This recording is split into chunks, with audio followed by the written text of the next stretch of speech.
God Hand is a martial art. Perspective in this game is locked behind the player to the right of his shoulder, such that the player must operate entirely in relation to his view of this single cardinal direction. In God Hand, you can control only what you are facing towards. The control system is tailored to enforce a specific method of conflict defeat, but most fundamentally a different manual form of interaction.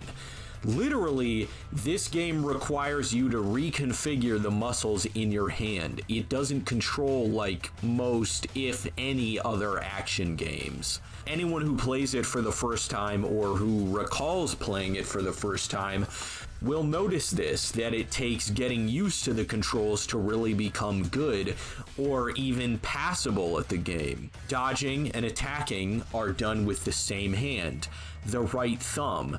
You are unable to dodge or cancel attacks using the dodge button without sacrificing that small amount of time to move your thumb off the attack buttons.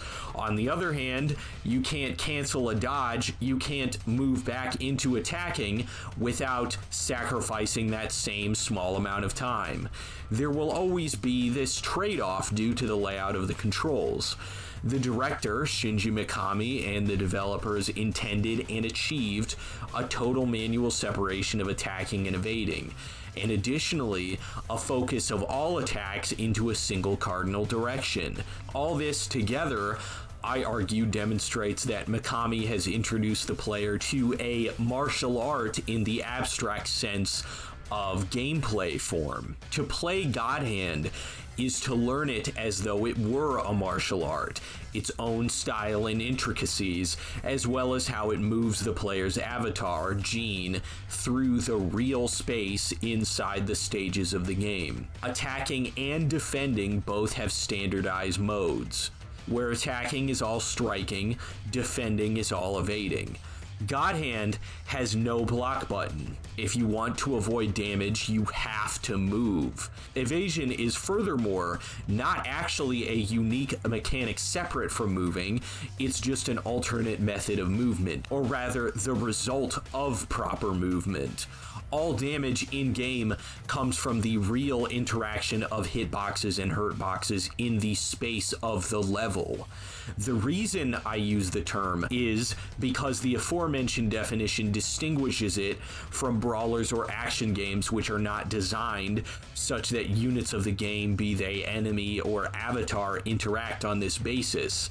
Instead, what often occurred following the emergence of the bacon parry genre, which I described in my Assassin's Creed appraisal, is the player's avatar interacting with counter or parry timings. This type of in-game spatial design, which runs counter to real space design, I guess we could call bacon space, because it comes from the bacon is epic era of millennial young adult subcultures. Back to dodging through real space, when you hit up on the right analog stick, this dodge is not a crushing evade. In Tekken, which is arguably real space dodging, certain forms of evasion are unique mechanics separate from hitbox interaction, which crush corresponding move types, making you completely immune to them. Not the case for God Hand. Observe this interaction between an elite and I. I'm using a high dodge, I'm moving the stick upwards, but the attack is not evaded because I'm at an elevated position.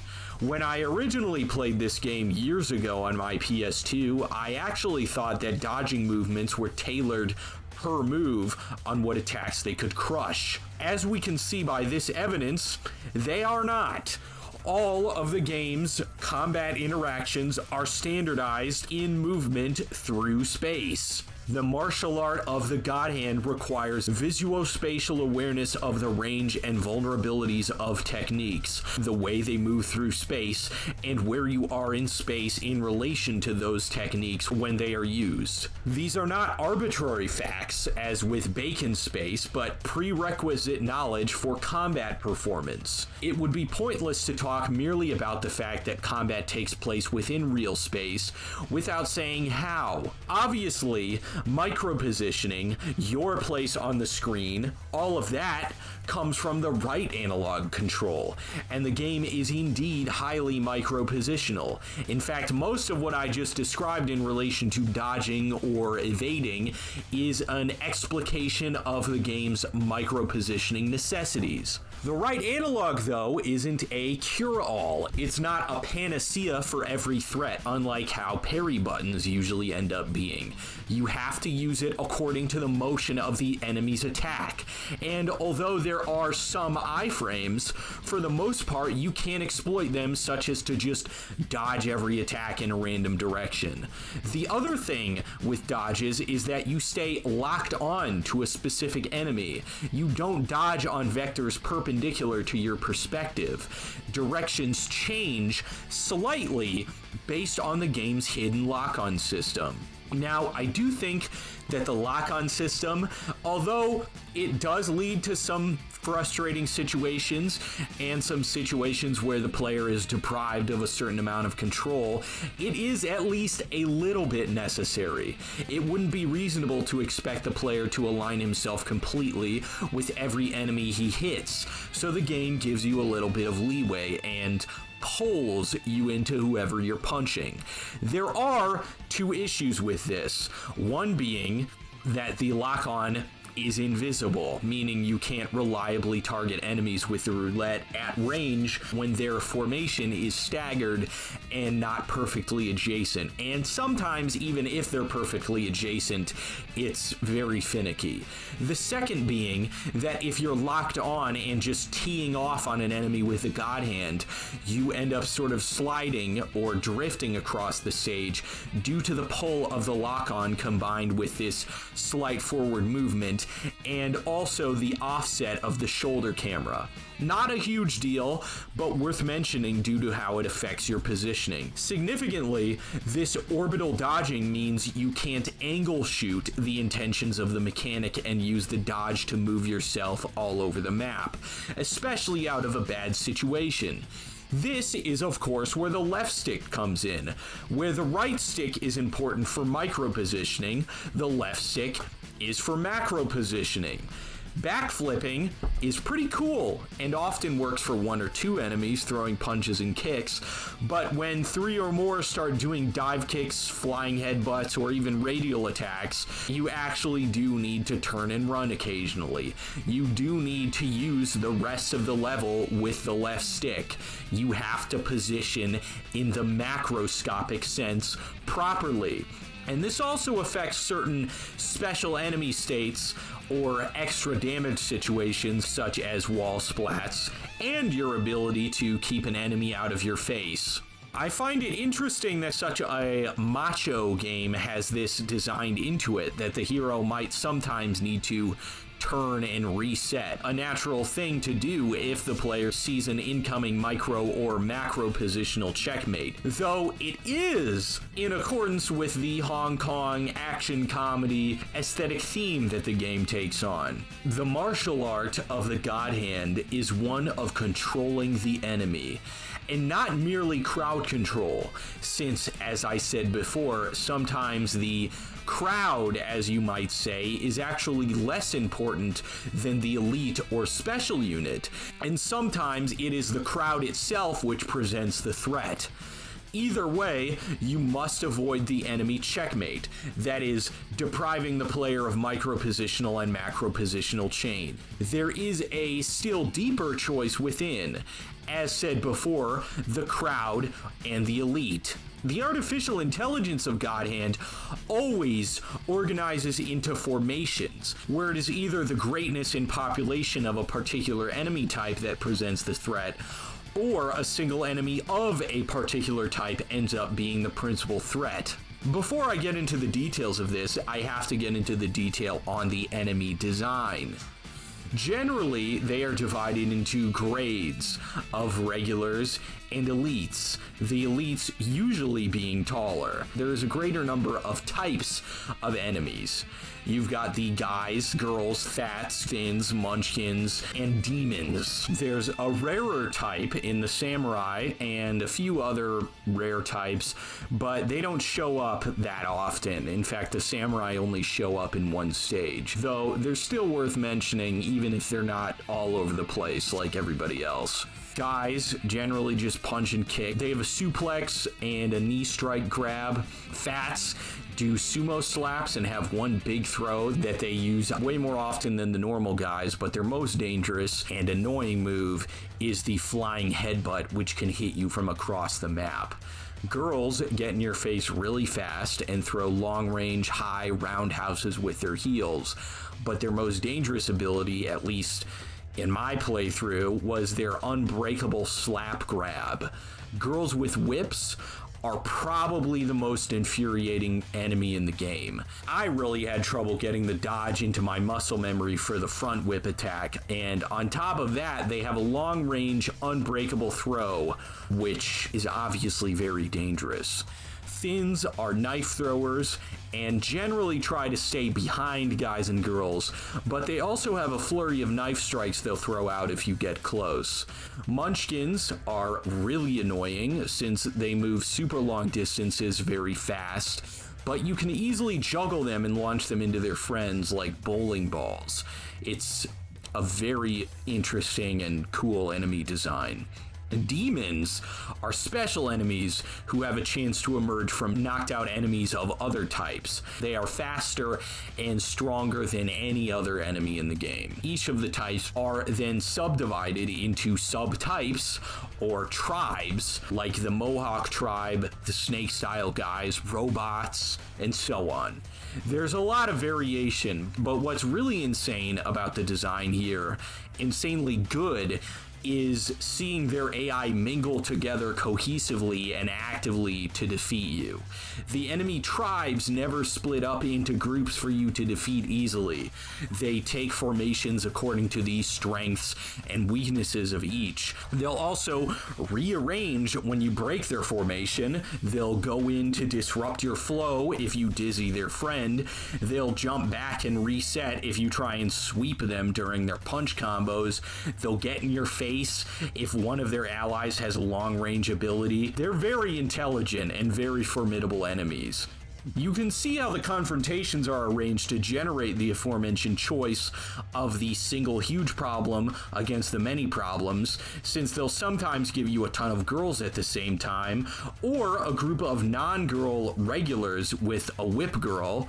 The most common arrangement, though, is one elite flanked by two regulars. Each AI, as said before, has a very good sense of self-preservation. They block and defend themselves. They duck your guard breaks, which generally means you can't buffer them in too early or wait too long to respond once they throw up their guard. But it gets more difficult because every enemy has their own guard timing, both with how early they put up their guard and how long they keep it up. For instance, fats and thins are sort of cowardly, and they'll throw up their guard way earlier. Girls, on the other hand, throw up their guard slightly later than fats and thins, but will hold their guard longer than thins do. That's not even the beginning of it. Even these two henchmen, if my analysis is correct, actually have different timings and guard characteristics. They act differently. Not only do they do all this, but their AI will change its game plan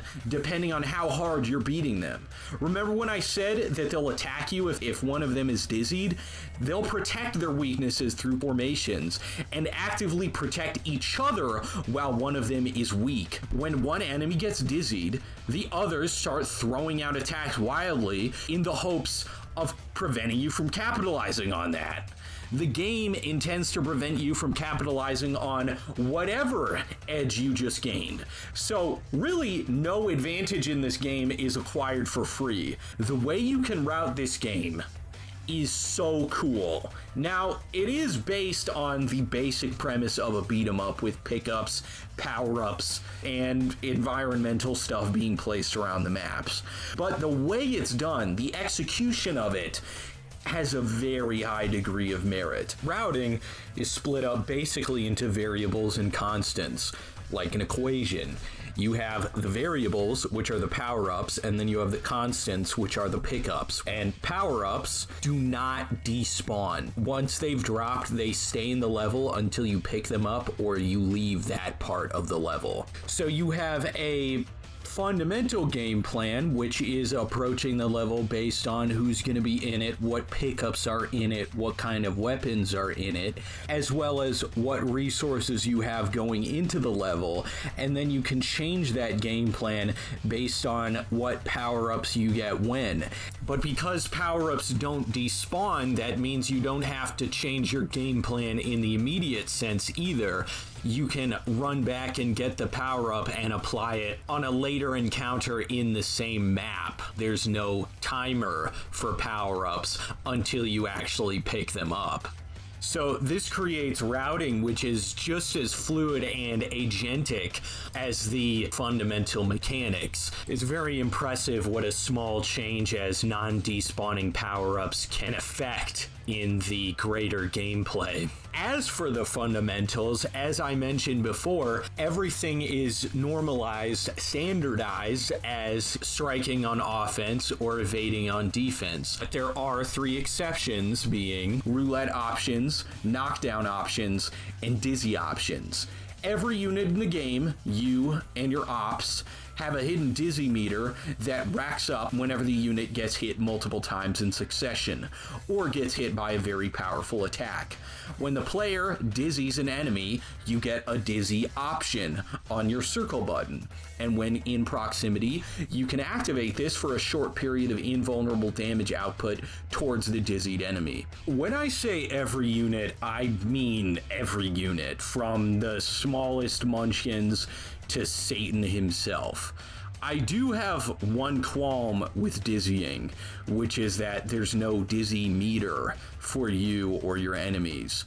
Sure, it is added difficulty, and there is that added skill in knowing how long a dizzy lasts, which I surmise is around 5 seconds, but to know how close you are to being dizzied is not always so certain and measurable by awareness. There is a trade-off in quality for keeping a mechanism cryptic rather than displaying it to the player. Whether it's a net positive or net negative trade-off, we'll see. In addition to getting dizzied, most units, not all of them, can be knocked down, after which you can stomp on them or do some other attack. For large units like the Demon Devas and Angrameinu, they only get knocked down when they're dizzied, so the option is the same. The player has a roulette wheel on the R1 button with special abilities that cost, of course, roulette orbs. The tension bar allows you to unbind the God Hand when it turns orange. Those are your resources. Roulette abilities, when Jean steps back and winds up with the God Hand, appear in a semi-random order.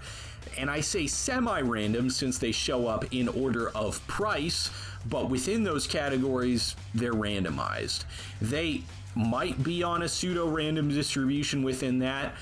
I see long-range abilities showing up at the top of the wheel more often, but that can technically happen in the true random distribution, so I'm not sure. Roulette abilities on hard, with huge enemy health pools, more often provide utility in stunning and tossing enemies around than from damage. There's only one ability per cost category that really does a useful amount of damage, and they're all man-to-man, meaning you need some really good positioning to catch multiple enemies in the hitbox.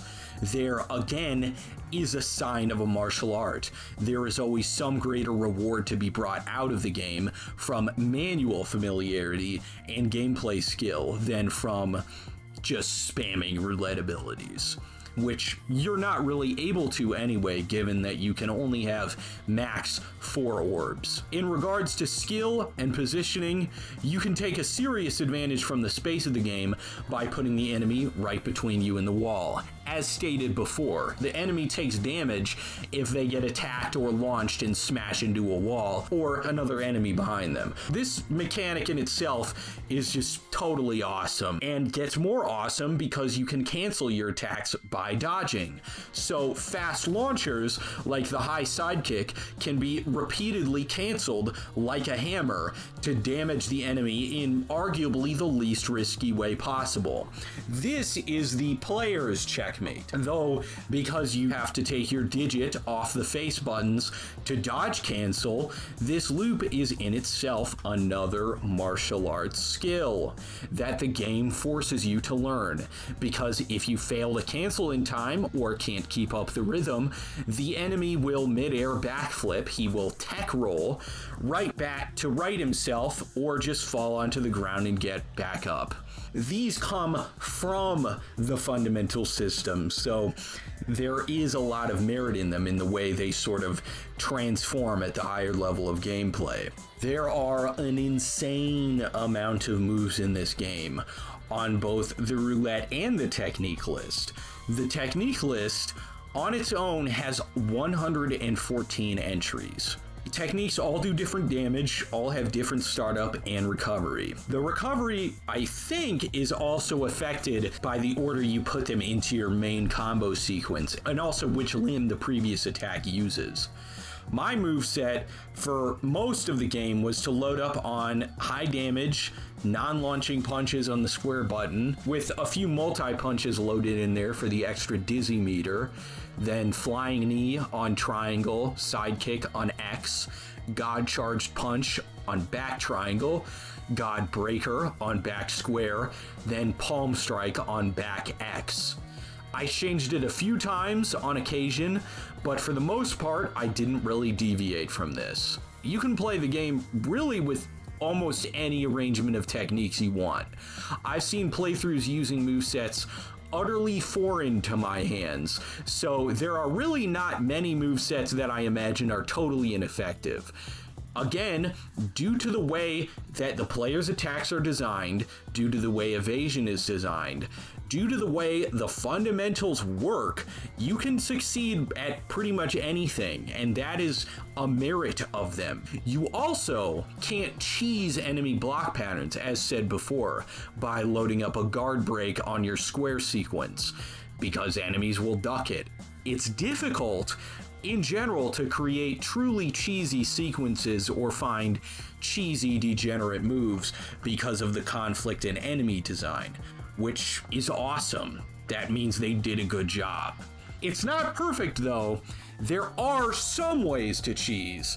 Cheesing and how scoring and difficulty affect that will be discussed in a little bit. This, though, does play into the fundamentals of the game rather than contradict them. Observe the use of this roundhouse, which, though certainly cheesy and degenerate, is still playing according to the general game plan of directional control.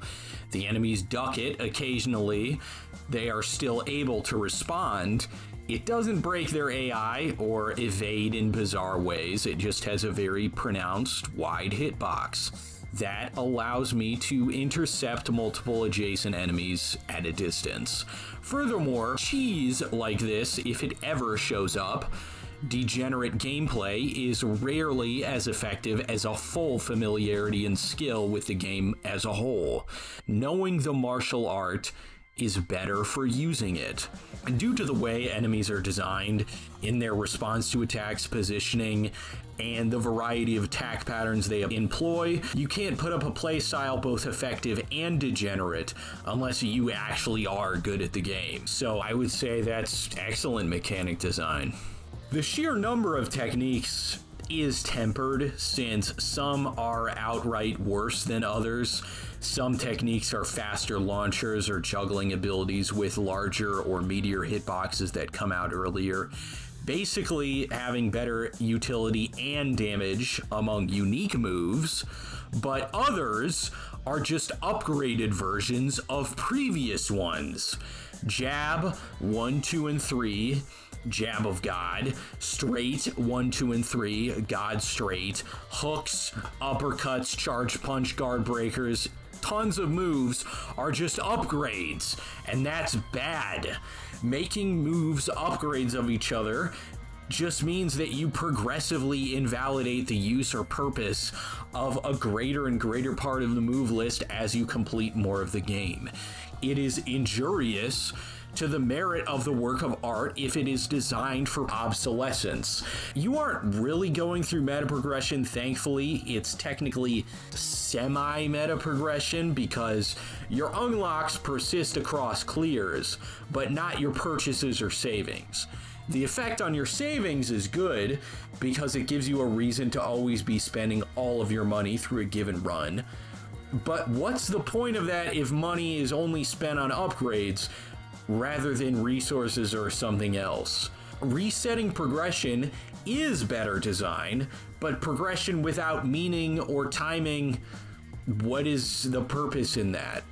Is this anything but an arbitrary barrier? To relate to specific capacities of the enemy at a given time, such that there is always a decision being forced on the player about how to be powerful and when he needs to have that power, these are principles of progress within a game that is checking the player's skill with those progression systems. Dota 2's Power Spike design is the most perfect example of this, since progression itself not only resets completely from game to game, but takes alternative modes, timings, and permutations based on the current flow of the game and the lineup of the enemy. God Hand doesn't have as many variables factoring into progression, nor does it have such a fundamental layout at all. But more importantly, the choice of progression is actually a personal one of style to some degree. There is a place for style, which is when it is scored, but here it isn't really. So the choice, the mode of progression, which is all that really remains after you take away timing and don't add in variables the player needs to confront with progression mechanisms, is arbitrary. It's a personal choice of style, and therefore does not practically exist, even if it does de jure within the code. What I'm saying with all this, since I know this will draw my own words of critique back upon me, that appraisal is not positing the game is not being something, but only observing and analyzing what it is as an object, is that God Hand's progress scheme is flawed. Dota 2 is merely exemplary of a flawless one, which is why I bring it up.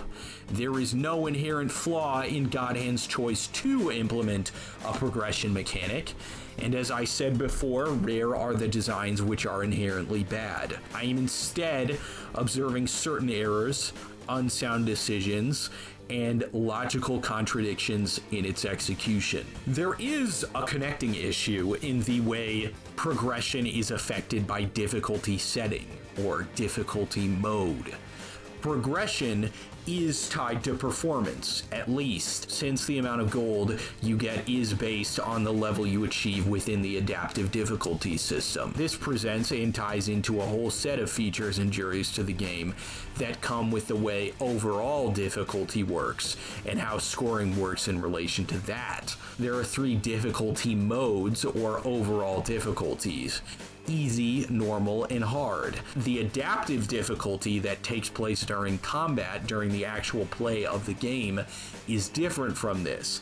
It's a meter that increases in level the better you perform. The more enemies you defeat without getting hit, damaged, or knocked down, the more enemy attacks you evade. Basically, as you consistently perform well, the difficulty and reward of the game goes up with you until you hit level 4, which is just called die. This determines the score you have for the level. Score then determines the gold reward for the stage.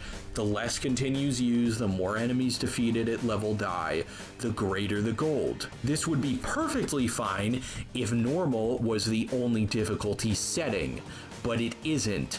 There are 2 additional difficulty settings easy and hard, which put a ceiling and floor, respectively, on the adaptive difficulty system. Easy sets it to level 2 or lower, and hard to level 4 only. So, if the player wants to push his limits and engage with the mechanics of the game at their limits, in their fullness on hard mode, he is simultaneously deprived of the internal adaptive difficulty and scoring systems. The only measurement of gameplay performance on hard is survival. There's no means of performance evaluation within the level. There's no means of measurement of gross gameplay, of how the player played the game, only that he beat it. On easy mode, which honestly shouldn't be available anyways, your performance can only be evaluated level 2 or below, so this isn't a true measure either. On hard, you at least get the benefit of an increased amount of gold, so you can buy some good moves and boost your resources earlier, but that begs the question, if you haven't earned the adaptive rank of level 4, then actually hard, as in the hardest possible mode, or the hardest possible form of the game, if you're being showered with the gold that comes with a total level 4 completion. You're using that potentially unearned gold to unlock moves earlier than you would on normal, so you get stronger earlier. But should you if it's hard mode? Is easy mode really the same experience but easier if it caps your potential earnings and relegates the most expensive unlocks to the later, more difficult levels? It's a 3-way disconnect, technically a 9-way disconnect of adaptive difficulty, performance evaluation, rate of unlock, or upgrade progression among these 3 modes. It's injurious to the merit of each mode if they don't actually control for factors besides the overall difficulty. They are too systemically different and end up being less like difficulties and more like different forms of the game. Herein is the second clause of this issue, which is the fact that your resources, your health, tension, and roulette orbs do not have set capacities, but are upgraded throughout the game with gold, not at set points. You can max them out quite quickly. Why? What possessed them to do this? I trust that Shinji Mikami actually knows what he's doing, so I'm positive that there must be some reason why this was implemented, but I am not able to discern exactly what it is. Sure, there could be a rationality behind a gradual upgrade of your health and damage if this was done with flat numbers, but damage and health work partially on percentages. They are controlled according to the whole. Observe how much recovery I get from the cherry and bananas with no upgrades versus at max level, and how much damage I take unupgraded versus maxed out. What's the point of upgrades? If you're gonna put a multiplier on the values, then just have the whole game be with 1 health bar and control enemy and player damage accordingly. The other question is the tension bar, which unleashes the God Hand. If you upgrade your tension bar early, you can save it up for bosses and defeat them with 1 unbinding. On later stages, you can upgrade tension to hold 2 charges, which you can let loose back to back. And on top of that, you can upgrade to 4 orbs early, as well as buy roulette abilities that recharge your tension bar. The progression is seriously messed up. Clearly, you are supposed to have some power on your side to defend yourself in the early levels, at least on normal, where their health and damage aren't buffed, but the money bonus from the stages doesn't quite catch up. So in the early stages, unless you grind, perhaps in the arena or something, you end up being quite underpowered. This is not to say it's impossible. It most definitely is not. And it's been done with no upgrades quite a few times. I mean, that's literally a challenge run that people do. Not an official one, but it is what people do. My point is that the variables being changed across modes are not merely difficulty. Furthermore, difficulty also messes with the way taunting works. Taunt immediately causes enemies to aggro to you and boosts the adaptive difficulty, meaning you're upping the ante in multiple ways for a larger payoff. So taunting's purpose now is what? To just show off, which is extrinsic, or its application is to draw away specific enemies for one-on-one fights, which could be seen as cheesy or degenerate, in which case you need to control for that with the difficulty. It's a real shame that a difficulty change cuts out half its use. As for the save and New Game Plus situation, I did load up a New Game Plus save, got sort of far, then loaded up a different New Game Plus with more money. Now, my first question was, how did this guy get so much money? Because I don't know how the money works in this game yet. I don't know how it flows. New Game Plus is kind of annoying in God Hand since you start over with everything unlocked in the shop. It's easier now since you become skilled, but it's still an absolute not fun experience to need to buy everything back. The point I'm about to make, though, is that when you hit continue, you keep the money. Why? This is very uncharacteristically forgiving for God Hand, a game that literally has enemies laugh at you when you fail, but the sheer forgiveness of it cannot be understated. Here's me completing the level with no continues, and yes, by the skin of my teeth, but I did it nonetheless, and here's how much money I got. Yet here's how much I got from hitting continue 50 times. This is bad. This is really bad, because this means the good player gets rewarded with less gold and gains less from winning than the bad player does from losing. How does that make sense? That is the most basic contradiction in reward systems you could possibly have. But this player, who I loaded my save game from, did not get his money from continues, and I checked. And then I remembered gambling. This guy just gambled and reloaded his save constantly to get all his money, and then blew it on some moves, uploaded the saved, and called it a day. Which, when I thought of that, I was like, well, wait a minute, I could have just done that. It's messed up, though, the way the economy of the game is rigged against the player, but I suppose that is part of the comedy, in a way. I also just want to say that in the Chihuahua races, who I found was the highest earner after looking it up was obviously Lucky Clover, but Mikami's head is actually a better bet because he has a way better payout and actually wins more often, or just as often as Lucky Clover, whenever Lucky Clover isn't present in the lineup and it's just Mikami's head. So if you are playing this game tomorrow or today or tonight or whatever, and you want to make a ton of money just from gambling and unlock everything early, just bet on Mikami's head if Lucky Clover isn't there, and you'll actually make more money. You know, it's just like real life though. You work hard and get nothing. You do your best and are rewarded with less than the people who just scum their way through life. Even more like real life, I started noticing that the more money I won, the more money I had, that Lucky Clover and Mikami's head both started appearing more frequently. Once I had 100,000 gold in the bank, they were showing up all the time. Does it really make a difference though if all this guy did was gamble to get his moves and I just saved time by loading a save where he already did that? The amount of time I put into gambling and the money won being somewhat equal to his save is proof of my hypothesis. We won't get sidetracked though. God Hand, in true epic fashion, begins in media res.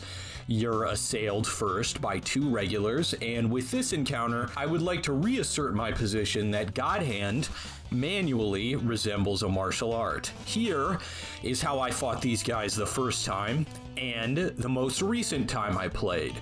Even just kick looping at all, since that took a long time, well, took like 5 minutes, but that's still like a long time to actually get a skill down in terms of games as a whole, shows a massive skill improvement. Once these guys are down, there's a spawn for the fatty from the other storefront. I believe it triggers if you're any distance into the level beyond your own spawn, so already there are routing options baked into the level design.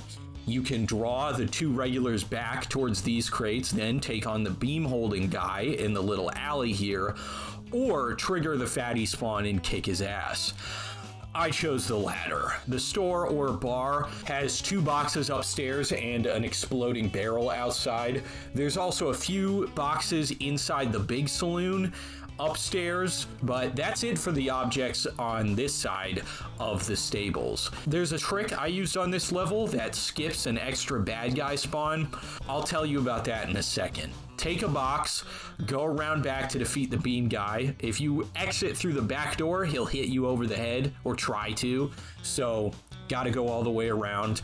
Take the beam into the front of the saloon, defeat the 2 regulars, then go back outside to save the villager. I used my roulette on these ones. La Bamba is really good in this early section of the game. Probably should have used it more. Also could have probably abused Chain Yanker more, but that's not relevant yet since you can't buy any abilities on section 1. Thankfully, the Easter Island Totem dropped me a gold card, so that's a net 0 expenditure. Inside the saloon, the guy sitting on his own in the back is a guaranteed demon spawn, so I made sure to keep my tension bar loaded up for an easy KO. The trick that I was talking about is leaving the saloon through the back door that you just entered now that all enemies on this side of the stables are down. If you try to leave through the front door, you have to deal with a fatty and a regular before moving on. Out of the stable doors, you get rushed by 3 regulars. I turned around to go get a box, then finally used the barrel, unfortunately only taking out 2 of them. After the 3rd, there's another guy in the stables, a guy with a pipe behind him. Off to the left, another guy with a mallet, and then at the gate, a fatty who triggers a group spawn, after which there's a final guaranteed demon. You can take out the first 2 in sequence, use the pipe to knock out the mallet guy, then toss the pipe or mallet down the alley towards the fatty, and then run back if you didn't use the mallet. Use those 2 items to take out the group, and by the time you get to the demon spawn, this should have loaded up your tension bar. Just let it rip and then beat the crap out of them. Get your pickup from the villager and move forward. The first level is excellent since it thrusts you into the fire and demonstrates all the core concepts of the game without tutorializing it. It is so with Stage 1, Section 1, which attacks the player with the general formations, enemy types, plenty of pickups and objects for you to use, and it introduces guaranteed demon spawns without making them easy if they ever could be. The only thing missing from this level is elites, but my real issue with it is that this kind of non-linear layout doesn't reappear that much throughout the game. More often the game is linear with multiple direct encounters in a line or in sequence rather than in this sort of layout where you can pick and choose which approach to fight first. It comes back a few times, but seeing as that's extrinsic and relates to the entire sequence of levels, I don't see it as a significant problem. So on my first save, as I said, went into the shop, upgraded what I could, and jumped back into Stage 1, Section 2. The elite here isn't incredibly aggressive, and you can generally manage to defeat 3 of them gradually as a group rather than singling out one of them. After these guys are done, there's nobody else on this side of the bridge. The bridge has 2 fatties on the other end, and if you back up enough, you can choose to aggro one at a time. If you choose to do this though, you'll have to fight the guys on the other side plus 1 fatty, so it's up to you. That is a routing decision. It's not very difficult to push the 2 of them off the side. The flaw in the bridge is that you can't be pushed off. Watch me take this headbutt that should knock me off the bridge, but doesn't. What's the point of this structure if the danger is only to the enemy? The spawns on the other side aren't that impressive either, it's just more regulars. Not much excitement to be had in this level since so little of the conflict is forced to happen on the crossing. It's one notable feature.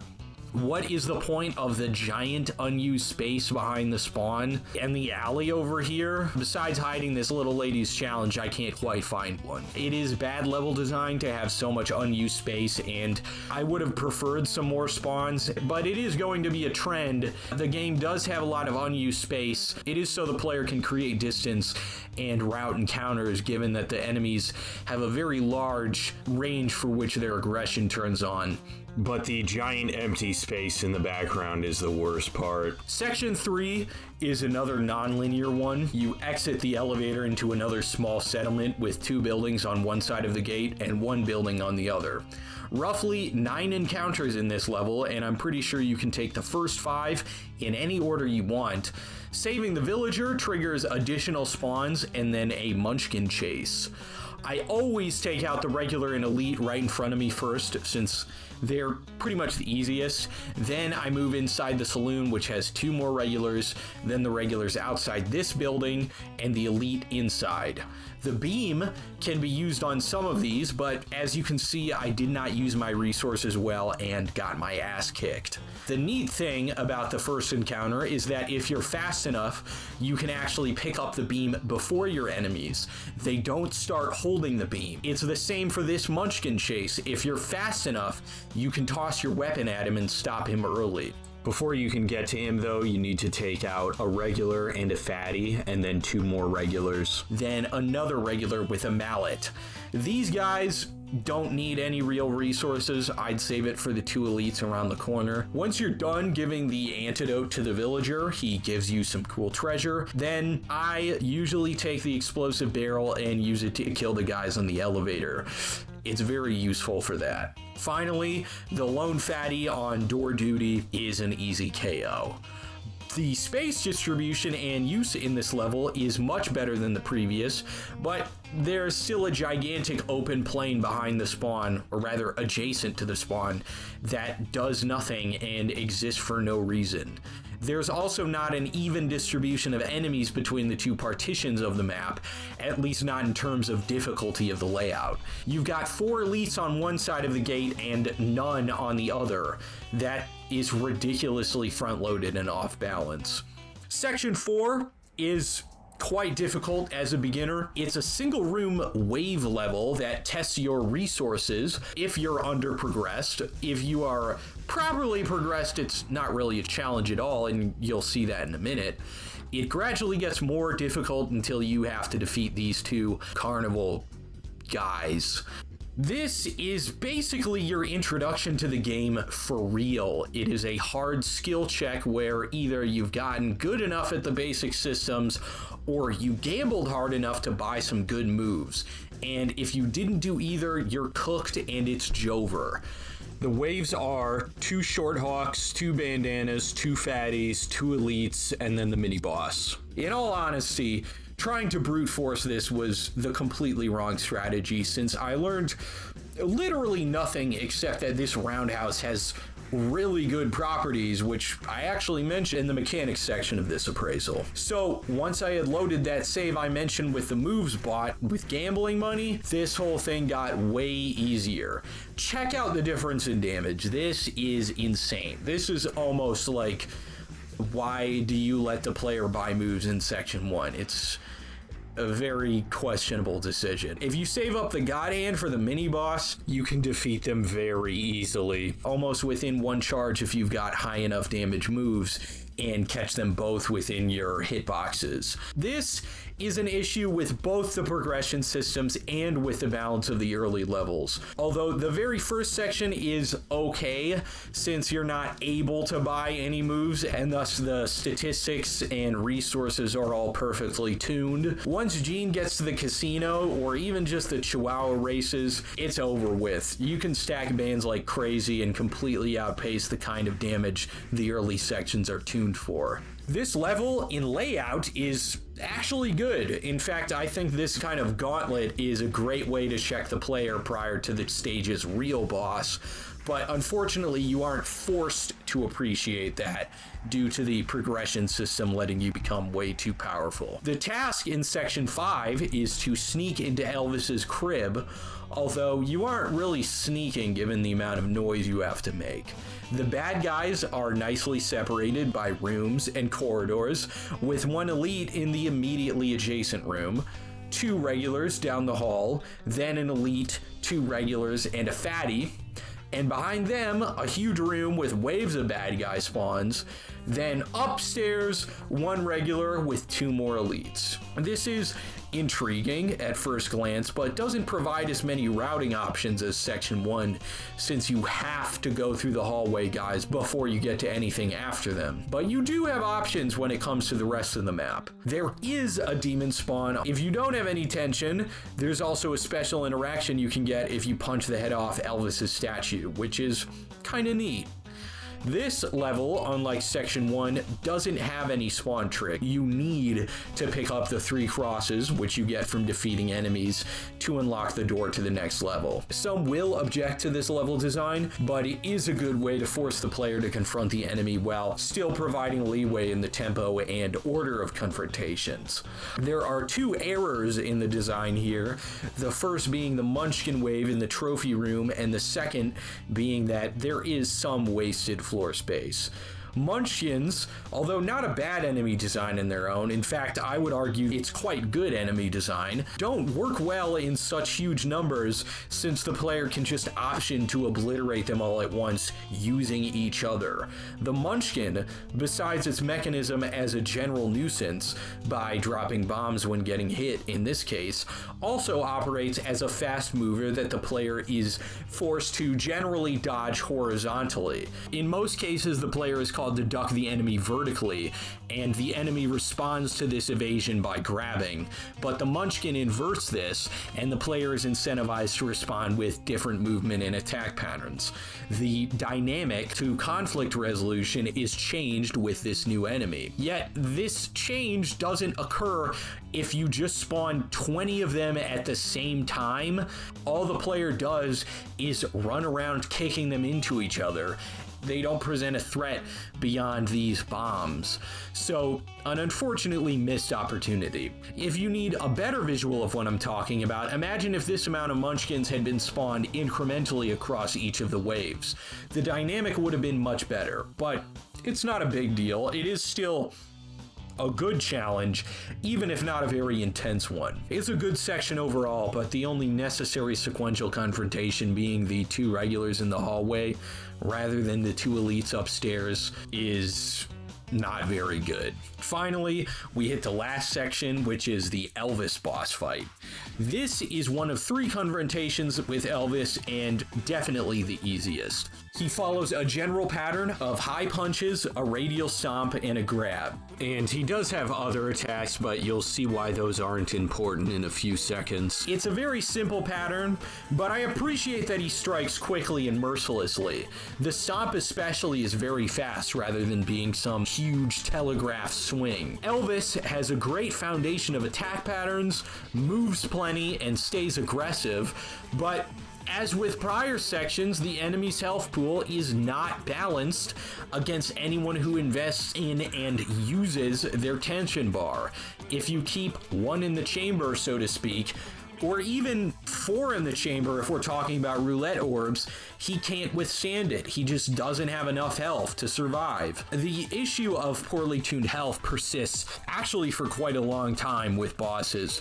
It's very injurious to the first act of the game. Stage 2, Section 1 drops us into a city on fire with some bad guys in the distance launching big flaming stones at you, which you can parry, by the way. That's pretty cool. It's fairly linear. All enemy placement is adjacent to your path toward the gate, which needs to be unlocked with a key that enemies drop. Seeing as it's the next stage, it makes sense that they introduce a ton of new dudes. The most notable being that you're fighting the Mohawk tribe for the first time now, as well as women. Again, the health pools are much too small for any properly upgraded gene, but otherwise the addition of girls and Mohawk elites is great. The Blade Fatty isn't notable since he's not very different from the normal Fatty tribe guy.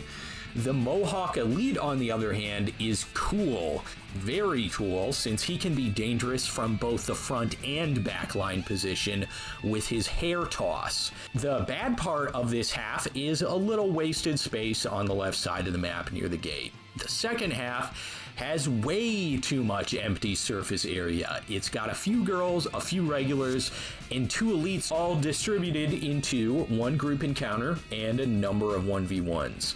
In order to save these 2 ladies, you have to ascend 2 stories and fight plenty of enemies, sure, but the floor space of each story is way too big. You can aggro each encounter separately. The only potentially tough one in this case is the first story, if you catch the eye of the whip girl. I didn't.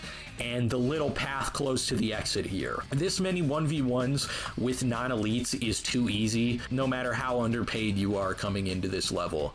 Though the multi-story building layout is actually cool. That's a great design. It's just a shame the execution, the enemy layout isn't there, even though the map design is. Section 2 is also awesome in premise, thankfully a little less lacking in execution.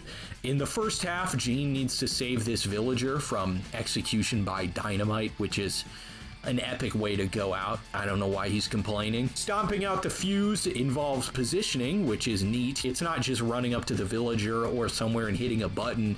You have to be where the spark is on the fuse, which is moving before you interact. And the enemies in the level are obviously trying to stop you at the same time. Additionally, because they've brought torches, they're able to relight it if you're too slow to defeat them all. Awesome way to make the player both move around the map and put a game over timer on enemy defeat. The levels of the extreme arena and the special challenges are the only other places that put time limits on you, which is unfortunate. The second half of this level is really easy. Just run up to the gate and defeat the 2 regulars and the 1 elite. Big waste of space since they could have just put these guys all in one map. The enemy assortment still provides a good challenge for the player, although the problem of health tuning still persists. First half of section 3. What is this, dude? There are 3 enemies, 2 thins, and a demon spawn. They're all the way across this bridge, and that's it. That's the whole level. They take about 2 years wait time to actually start throwing their knives. Even punching out the pillars below them isn't difficult. The problem with guys like this and demons in early stages is, and I must reiterate this, they're very poorly tuned health pools. If you buy Kung Fu Tango, you can insta-KO any non-boss enemy for the price of 1 roulette orb before stage 3. It's ludicrous and completely unacceptable. Beyond the gate, you have to fight this giant 2-handed crane. You have to hit its weak spots for massive damage. Defending it is an arrangement of mostly regulars and assorted other types. This level doesn't incentivize the simultaneous objective approach like the dynamite section. You're basically completing the semi-boss crane structure after taking out the enemy troops, and the defeat of the crane's hand is not difficult in the least. Just wait slightly outside the rotunda, it'll slam the arm down, then you can toss something at it or just hit it. The map design doesn't force you to confront the threat of the crane while you are defeating the other enemies, so the crane doesn't serve much point. The third section after the crane is just this one thin type elite.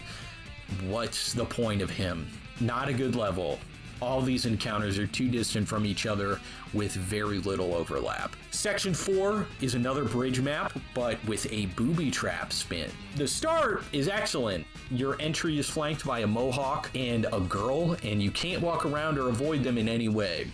These 2 would need a third to be a serious threat, though. After them, you're to cross the bridge in question, which is defended with 3 arrow launching machines. They don't do anything, not much damage, they don't fire very fast, and crossing the bridge isn't a huge ordeal. It's far too easy, although I did get pwned by the arrows the first time since I forgot what they did. At least you get these 2 elites afterwards, but After them downstairs, you can just use this club to instantly take out the two girls. This section has the inverse problem of the previous. The floor plan is reasonable, but the enemy assortment and spawn arrangement is too lenient. It is a surprisingly empty map. Section 5 is a mini-boss area. You get to fight the three sillies, whatever they're called, three stooges. You start out with blue, then go on to green, then red, and the difficulty increases in turn. Very low health on these guys. One Kung Fu Tango does 50%, and this doesn't even consider if you keep the tension bar loaded, which I did. Blue is the big guy. He has a lot of huge hitbox charge moves. I mean charge, by the way, as he charges across the screen, and some high strikes with his mauls. In fact, he's a little bit like Elvis in terms of his attack patterns. Green was more difficult for me, not in terms of how many times he killed me, but his boomerang patterns are a little more obtuse. Yet, he doesn't have enough health behind his attacks. And yes, he is a thin, so it makes sense that he's frailer, but he's a boss carrot. He should have more health. He would need to move a lot more to be dangerous if he's not gonna be healthy, at least. Red, it's not really her fault that your God Hand is charged up by now, and you can just instantly annihilate her and move on to the next level. Over progression is the number one problem here. Even if these bosses have well-designed move sets, if you are over progressed in terms of buying moves and your tension bar and all that, it just invalidates it all, even if it's good on its own. So intrinsically, they're good. Extrinsically, like the rest of the bosses, just invalidated. Section 6 starts with a gimmick. Totally amazing. Huge wow to the design team here. I'm not going to honor this stupid puzzle with more words than in this sentence because it is nothing. It is nothing. Take it out of the game. It's not even hard or like intelligent. What does this do? The gates swing open. Out comes a blade fatty with two mohawks. I'm being a noob here using roulette since you can easily take out the fatty first. The blade fatties are more dangerous than the normal ones. Due to the increased size and hitbox that their blades have, they also have a different attack pattern. They aren't as miserly with their swings as the normal fatties are. So yes, they are more dangerous, but only marginally. This is a situation in which the special unit is obviously more dangerous than the two regulars. The next encounter is two more Mohawk regulars. Not a big deal, but the next wave style is interesting because you fight a girl and a Mohawk. The girl spawns first, but then the Mohawk spawns almost, it seems like a minute later, a year later, an eon later. What's up with that? What is the danger? What is the challenge here? I'm not sure I can discern what it is. There's a demon spawn too. Not sure if it's guaranteed, but since all demons have their health pools tied to the thing they just spawned from, demons on these early levels are very easily dispatched. Only a thin type and a few more Mohawks upstairs. It's just not a notable level overall, except for wasting a ton of surface area on nothing like the previous level did. Don't want to forget about these punch gates, I suppose you could call them. They're silly and cool at the same time. I suppose I'm genuinely not quite sure what to think about these since they're not a huge challenge and don't present a true obstacle for the player. But they do try and hurt you, so it's not like it's nothing. The second Elvis boss battle starts out with him throwing two thins at you. Once they're down, Elvis jumps in and gets KO'd instantly because you hopefully kept your tension charged and roulette stacked up. Just kidding though, but if you came in with two or more orbs, you don't even have to learn or already know his patterns. It's ridiculous that in your second fight he still has health this low, especially because the previous two stages were not difficult at all. There's no point in which you would consider using your resources in those. His patterns have at least been boosted in power. His moves are faster too. He more readily ducks fucks your guard breakers. He goes harder in general, but if his health bar isn't sturdier, if he doesn't have more survivability, then it's not a gigantic net improvement. It is a net improvement over his first battle. It's just not a great boss battle. Off to the carnival. Since this is Shannon's realm, there are way more girls in these stages. It seems like a trend to introduce players to a stage or section with two enemies side by side. It's a good trend, but devs could have gone up to 3 or 4 easily. You encounter first an elite girl and also a short hawk. The short hawk goes down instantly because the normal grade enemies haven't gotten that much of a boost yet, but the elites are much more powerful in this stage. There's an elite to the right of the carousel, and on the left there's a girl and Thin. I went for the elite first since he's a 1v1. Observe, he's survivable, and it takes me a second to knock him out. Although the extra few seconds are just from me still not being familiar enough with the game yet. With the girl and Thin here, observe how much longer the girl guards than the Thin, but notice that they both put up their guard quite early. The other cool thing about this level, which you don't get in others, is the proximity of these two means you can end up punching one of them into the other group inside this house. Now, it's possible in other levels with kicks, since those send guys flying, but not in this specific way where there's a fatty and short hawk on the other side of a door.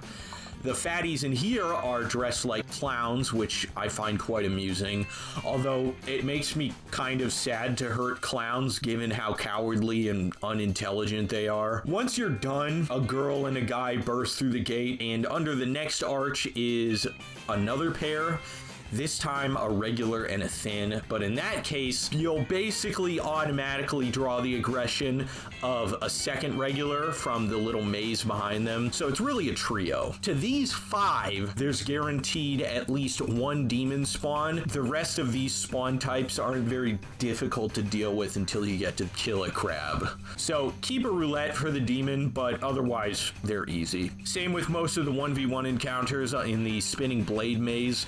You can even pick up a nice explosive barrel for the fatty and lady at the gate, and some other resources if you destroy the blade machines. The last guy in the stage is an elite. Stage 3, Section 1 has a good enemy assortment and a good length, but bad enemy arrangement. The 1v1s in the maze are 1v1s and thus don't threaten you unless you did really poorly in the opening section and have no health to spare. The opening section, though, has the bad guys much too spread out, so there's no danger of the encounters snowballing or the player losing control of a large group of enemies. Section 2 is an immediate boss fight, and just like Elvis, he instantly dies if you have a full tension bar. Don't misunderstand me, I do think the gorilla is a well-designed boss. He's got cool, formidable patterns, and the way he uses grabs is very appreciated. If anything, the way he grabs is sort of an extension of the idea here with Shannon and the girl type enemy, that this is a place where you have to avoid grabs rather than break them. His move patterns, recalling from my original playthrough on the PS2 as well, were good since he threw his weight around, but as you can see here, that doesn't matter when he's only got so much health. Section 3 does a lot to rectify this. In your way is a huge cadre of bad dudes that you have to defeat, and both the type and the grade are varied. You don't catch the attention of the whole mass at once, so you can tactically approach them, but there's a demon hiding in one of them, so it's not too easy. I also appreciate that the Carnival Elites and Carnival Tribe in general is way more aggressive with the exception of the clowns. There is a little spot here where you can talk to villagers and get some free health, but it seems poorly thought out that they're so easy to get to. 2 girlies jump out the gate, you can deal with them fairly quickly. Down in the carnival town, you start out with a Thin and an elite girl, then move on to a fatty and a short hawk. In front of the punch gate is one last elite guy. The fatty and regular are a little too far apart, and the distance from the punch gate to the little village is also too far, but otherwise the enemy assortment here, the population, is formidable and well picked. Once the gate is down, you move on to fight a fatty and a thin type. That is it for this section. A good one, although the transition areas from fight to fight take way too long to cover. There's too great a surface area. Section 4 has you going underground. This boss fight, although it has some poor decisions, since it's a team boss, they rectify the problem of negligible survivability slightly. You're fighting a compounded pool, and you're fighting multiple guys too, so you have to manage your targets. It replicates the necessity for control in the general type, since each of the rangers has the same moveset as far as I'm aware, or at least roughly the same moveset. Something like this would have been way better for the earlier levels, given how low health all the enemies were, but alas, such is not the case. Whatever the alternatives, this boss fight stands as one of the better ones in the first half of the game due to the total health of the enemy, and honestly the obnoxiousness of the attack patterns. The enemy here wouldn't function either diegetically or non-diegetically if they weren't comically obnoxious to fight, and then weak when they actually get hit. The way you can kick them into each other like bowling balls, given that they're all munchkins, is an intelligent adaptation of non-boss enemy control to a boss fight. The rest of the level isn't very well designed. You do this little gimmick and fight a few guys. What I do want to mention is that this gimmick isn't well designed. There's a threshold between each button press,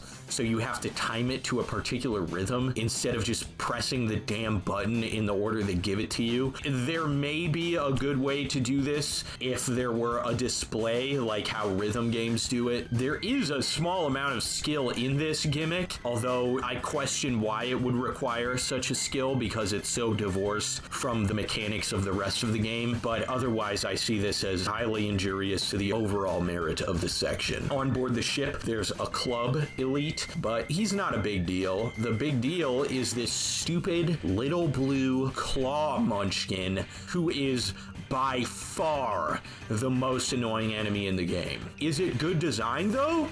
I would argue yes, since this specific enemy, at least for me, required a unique approach to fight 1v1. Don't use the bat on the munchkin, although you could, but I used it to beat up these two blade fatties and then move on to the next level. Section 4 is good, if only for its boss fight. It would be superb if they removed the gimmick and compressed the spawns. In fact, most levels would be better if they compressed the spawns. Shannon's Dance School, as per usual, hits you with two flanking enemies, thins this time, and once you defeat them, that's it. That's the whole level. Are you kidding me? Are you kidding me? I checked this footage over 5 times because I assumed I had forgot something or maybe didn't record something, but this is all in one file. This is the whole thing. Completely unacceptable. This section is bad. Puppy Kingdom is the same, but worse, since it just loads up your resources and there's no bad guys in it, so you just take the resources into Shannon's boss battle and you totally demolish this hoe. I'm gonna take a moment here to state that the main problem with the boss battles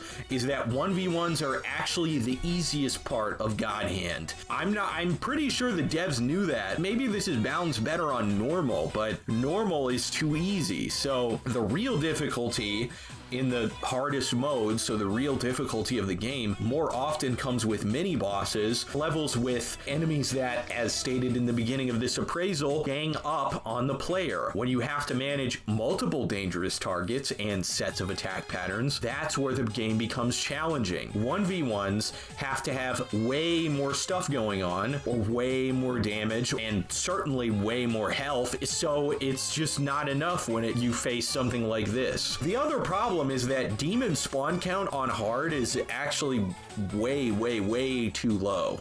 There needs to be a ton, which force you to use either roulette orbs or your tension bar to expend your resources, or at least consider expending your resources before the boss fights, instead of just saving them up to dump out damage by the truckload when the boss appears. Stage 4, we're just about halfway through the game now. This one is on board a giant enemy crab. Perhaps they went back in time and got this from feudal Japan. This first section here is excellent. Going up the steps, you get sequential sets of gradually more difficult encounters.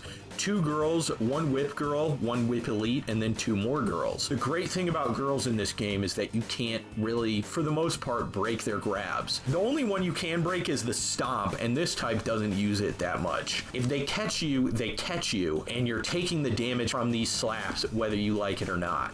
So the whole dynamic with duck the highs, avoid the grab, gets more dangerous and changes when you're fighting a gaggle of ladies instead of a bunch of guys.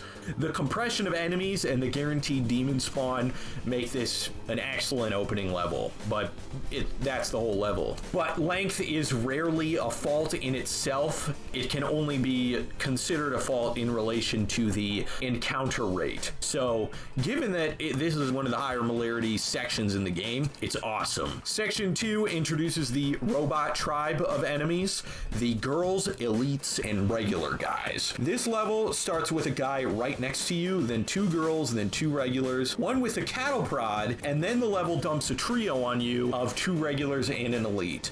This pacing, like the previous, is just about perfect for God Hand's mechanics. Short and sweet and extremely compressed, very high molarity.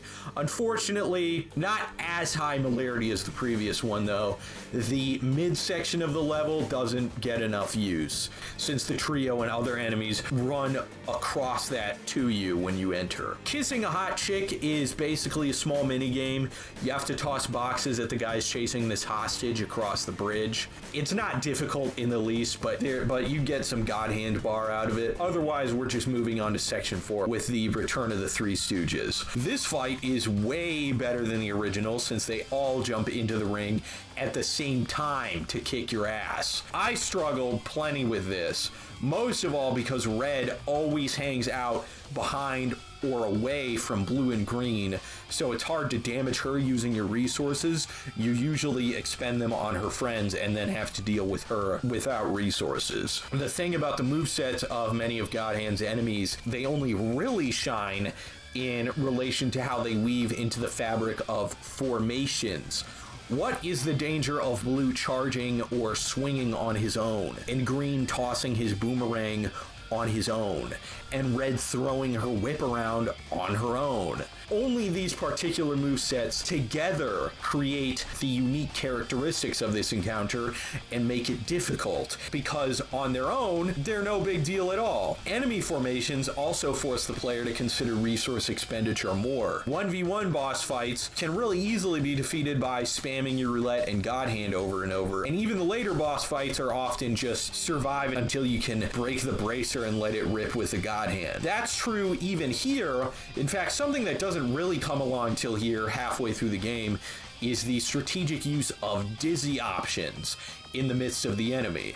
Using free invulnerable damage and often a launch depending on the option isn't necessary when the enemy doesn't bring enough numbers, basically enough intersecting hitboxes to make you need that option. Another cool feature that doesn't appear in the first fight is enemy collisions, because obviously in the original it was all 1v1s. Now blue can charge into green, green can toss his boomerang and accidentally hit blue or red, and so on. In all honesty, this was the first real boss fight of the game, and it's pretty good. So, good section. Section 4 has you running across 2 platforms, the lower one with 2 regulars and an elite operating a switch. This part is short but still sweet since the robot tribe is super aggressive, and it also has a complimentary demon spawn. Though the first floor has way too much unused space. It could have been way smaller. The second floor is better and has a bunch of stamping or compression or whatever machines floating around ready to smush anything beneath them. These things are good additions to the level since they force the player to move around, but also reward positioning and dodging in the micro as well as the macro, because the machines move just about as much as you do and they instantly KO enemies. Each switch hit activates the next wave, so it's a great sequence. I decided to take the fairy challenge here. I didn't get much out of it. It's not that interesting or difficult. In fact, I imagine most of of them aren't that difficult if you've progressed your upgrades more than the level would demand. I didn't get much out of it. It's not that interesting or difficult, and it pretty much put me off doing fairy challenges for the rest of the game. Although in hindsight, that might have been too small a sample size. Nonetheless, they are tangential to the main mode. It does demonstrate the lock-on dodge I talked about in the beginning, though, and I'm not very surprised that a car destruction mission is in here. It's cool, it's a throwback or whatever,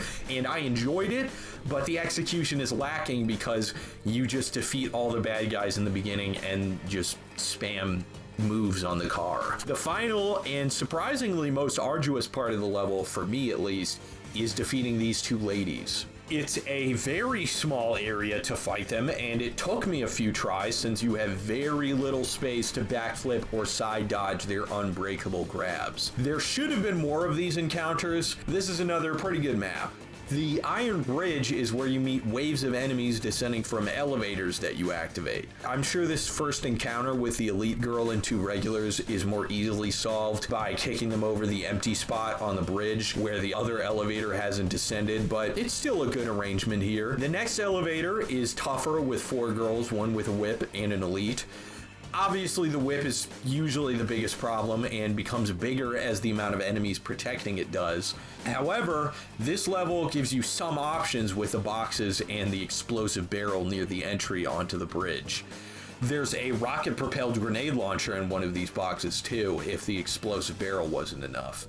After this, there's a final girl squad that you can deal with pretty easily with either the help of your God Hand or this explosive barrel. But in hindsight, I shouldn't have used my God Hand here, and you'll find out why in the next level. And if you've already played this game, you know this was a huge routing mistake. Good design. Just too many pickups make it a little too easy. The electric deathmatch is a big gauntlet of enemies in ascending arenas. The first group is only 4 girls, which you think would have been easy, and it should have been, but I had a great deal of trouble knocking them out. The scariest part about this is the trident demon which appears.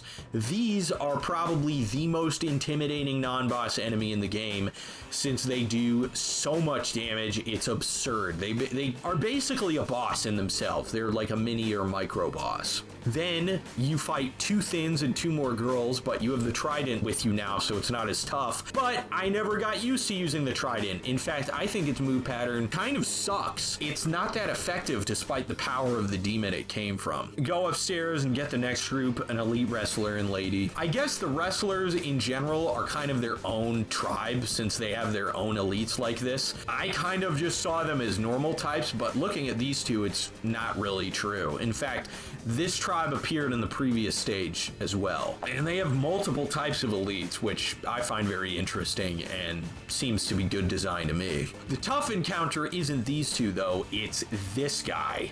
This enemy is awful. And do you know why? It's because he has armor. He has armor. This is the only enemy in the entire game, I'm pretty sure, that doesn't suffer from hit stun. And what's the significance of it? If you're efficient, it's a 30-second micro boss fight at most. He contradicts all the design principles of the game so far, and all the design principles displayed afterwards as well. And the fight isn't even particularly good.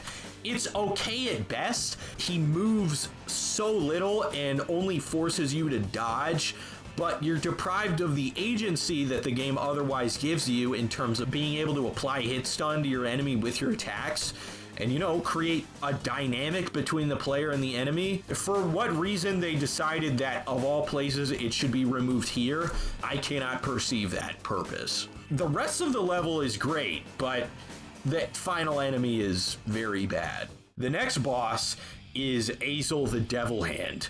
Azel has a small set of normal strings, but his most powerful attacks are obviously his God Hand roulette moves, which usually take up all the space in front or around him. He's also very quick to guard and duck, as in so quick before you even notice he's countered you. Already an upgrade to have an enemy prove himself survivable, and his roulette moves like Bomba, Smash, Shockwave, and Slicer force you to use different dodge solutions. His normal strings are also backed up by this sort of tackle thing where he forces you into a quick time event where you have to mash buttons to survive. It's a very close to perfect solution to the problem of just dodging in orbit, since it forces the player to either back up and re-engage or face a very dangerous situation, because the tackle move damages you immediately until you start mashing. So it's punishing you extra hard for just expecting to dodge everything without having to counterattack consistently and not having your finger ready on the face buttons. Azel's Achilles heel is that his health bar is a lie. You only have to do 50% damage to him to actually beat this encounter, which is unfortunate since it just means resource expenditure is a little too strong. Otherwise, I'd argue this is a solid battle. The next section introduces one of the most annoying but necessary subtypes in this game, the Cannon Fatty. This map is made up of 2 platforms of staggered elevation with a connector in between. The one you enter onto is populated only by a thin robot who is fairly easy to defeat, and he's next to an explosive barrel with a few boxes. The next platform is the difficult part due mainly to 2 problem units, the Whip Girl and Cannon Fatty, and after you defeat the first Cannon Fatty, there's another one too. I say this enemy type is annoying and necessary because when he starts shooting, he does so continuously for an almost unreasonable amount of shots. So unless you focus on him and KO him immediately, your positioning agency will be taken away for up to 10 seconds. Your first thought would probably be, it's a projectile, I can duck it. And that's true, but this is exactly why the whip unit is also here, because you can't up dodge the long range whip grab. Basically, if you let him start shooting in this enemy formation, that's checkmate and you're done, or at least seriously disadvantaged until he stops shooting. He also obviously has all the normal fatty moves, so he's not a completely defenseless projectile enemy either. Awesome arrangement of enemies in a challenging layout. This is an excellent section. The final boss of stage 4 is Dr. Ion. Dr. Ion in this battle does not stand up to attacks as well as he does in his return. His health pool is surprisingly not that large, and his patterns aren't that fast or difficult to evade. In fact, he was so easy I beat him in 1 try. Sure, this was partially because I had my tension bar loaded. We know the problem with resource expenditure. It's a shame that this cool moveset can't be fully appreciated. Off to the floating bazaar, as they call it, where you meet in section 1 a group of 1 regular, 1 fatty, and 1 elite. This little cutout along the Venetian River is a neat exercise in map design, but there's not a lot of particularly utilization of this shape. The next encounter is across the bridge. It's 1 elite, 1 fatty, and 1 regular. Obviously, with the river hazard, the solution is to kick them off the pier and into the water where they die instantly. It's not a hard encounter either, but the additions of hazards for the enemy are good. It just begs the question why there are only 2 encounters in the level if they're both resolved this easily. The bridge in between is a cool design, but there's nothing on it. The encounters are too spaced apart, so it ends up being a level with a lot of wasted surface area and a missed opportunity to really stack up the enemy encounters given the effectiveness of kicking them into the river. This little city map is awesome. It divides encounters into street level and rooftops, and the rooftops have more than 1 access point, so there are routing decisions to make here. It also introduces the snake style school, with the first regular in the street being a snake styler, then the 2 regulars who enter behind you into this warehouse also being snake stylers. Beyond this, the street has multiple little niches with boxes to break or carry around, and then leads back onto the main road with a staircase up to the roof to fight a bunch of the elites. One time, I got a trident to spawn out of these guys in the warehouse. That was crazy, although I think because the snake style guys kicked my ass so hard that after a few continues, it just stopped spawning. and I got a spiky one instead. The rooftop bad guys are divided into one thin on one side, and then one elite wrestler with 3 elite girls on the other roof. I went for the thin first from the rear, since that way you can go get this explosive barrel for some free damage on the big guy. Did I mention that thrown pickups aggro only who they damage and no one else? They're extra useful in that way, since I got to 1v1 the big wrestler and then take out the other girls. Unfortunately, the girls, who should all aggro at the same time, still use proximity to trigger their aggression rather than all triggering at once. So if you come up from the rear like this, it makes the level way less challenging. After you're done here, go down the road, check this warehouse, then fight the snake school. The lock-on being invisible really messed me up here.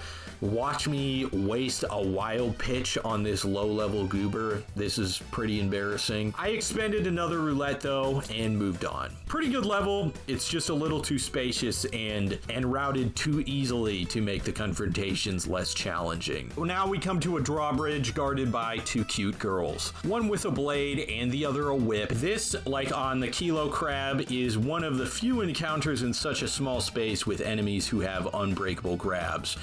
If more encounters in general just happened in tighter zones, the devs could have really upped the challenge. For it to happen with 2 enemies with unbreakable grabs it's a great encounter. For the guys across the drawbridge, I was on low health, so I just let out the God Hand. There's this long street, and then around the bend, you fight 2 more, a girl and a regular. Not a hugely notable level, except for the drawbridge encounter and the 2 girls before that. It's mediocre. The boat level is fortunate to be one of the best in the game outside its gimmick, because the gimmick is really silly and doesn't do anything. It doesn't punish you for not doing well either. It's only tied to gold, and pressing it is the only way to activate the bad guy spawn, so not very good, shouldn't be in the game. The first wave is an elite mohawk, a girl, and a regular. I waited at the helm for them to move up the stairs and then tried to isolate them from there.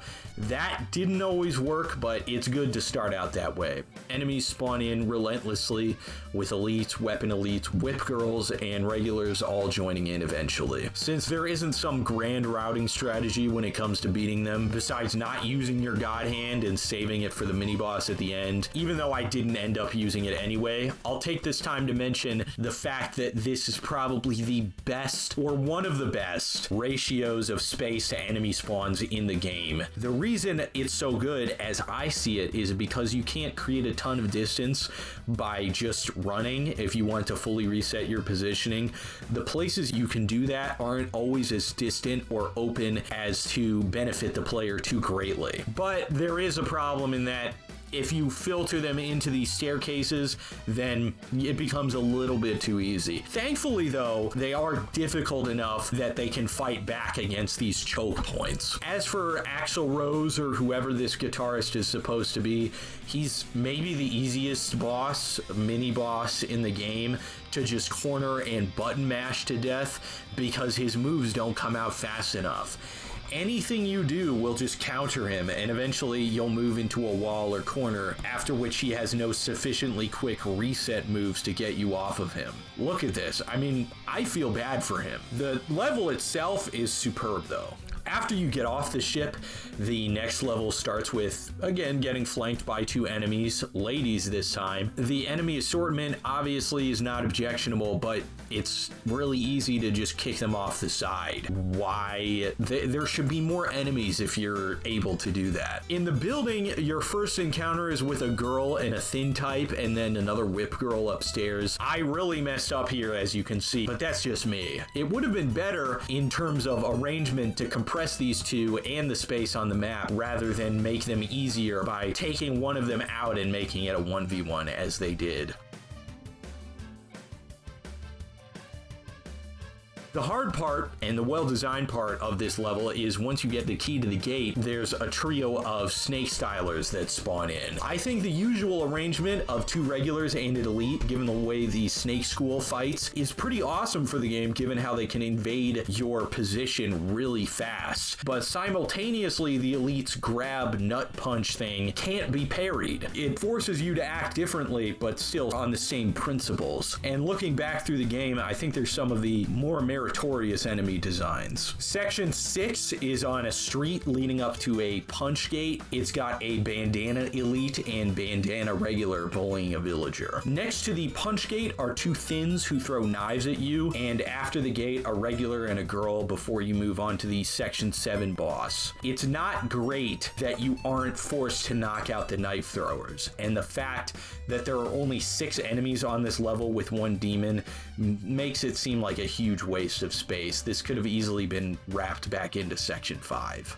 It was a big mistake on my part to use up my tension bar on this demon, since I could have really benefited from better routing choices going up against the band here. They're a really big skill check. The drummer is essentially an upgraded cannon fatty, and the guitarist can now also fire lightning projectiles at you, and if you're out of range, they create intersecting lines of fire that are super hard to dodge with just the right stick, since even at a distance you're dodging according to the invisible lock-on, and orbiting around one guy brings you into the line of fire of the other. You can't duck some of these either since they're on the ground.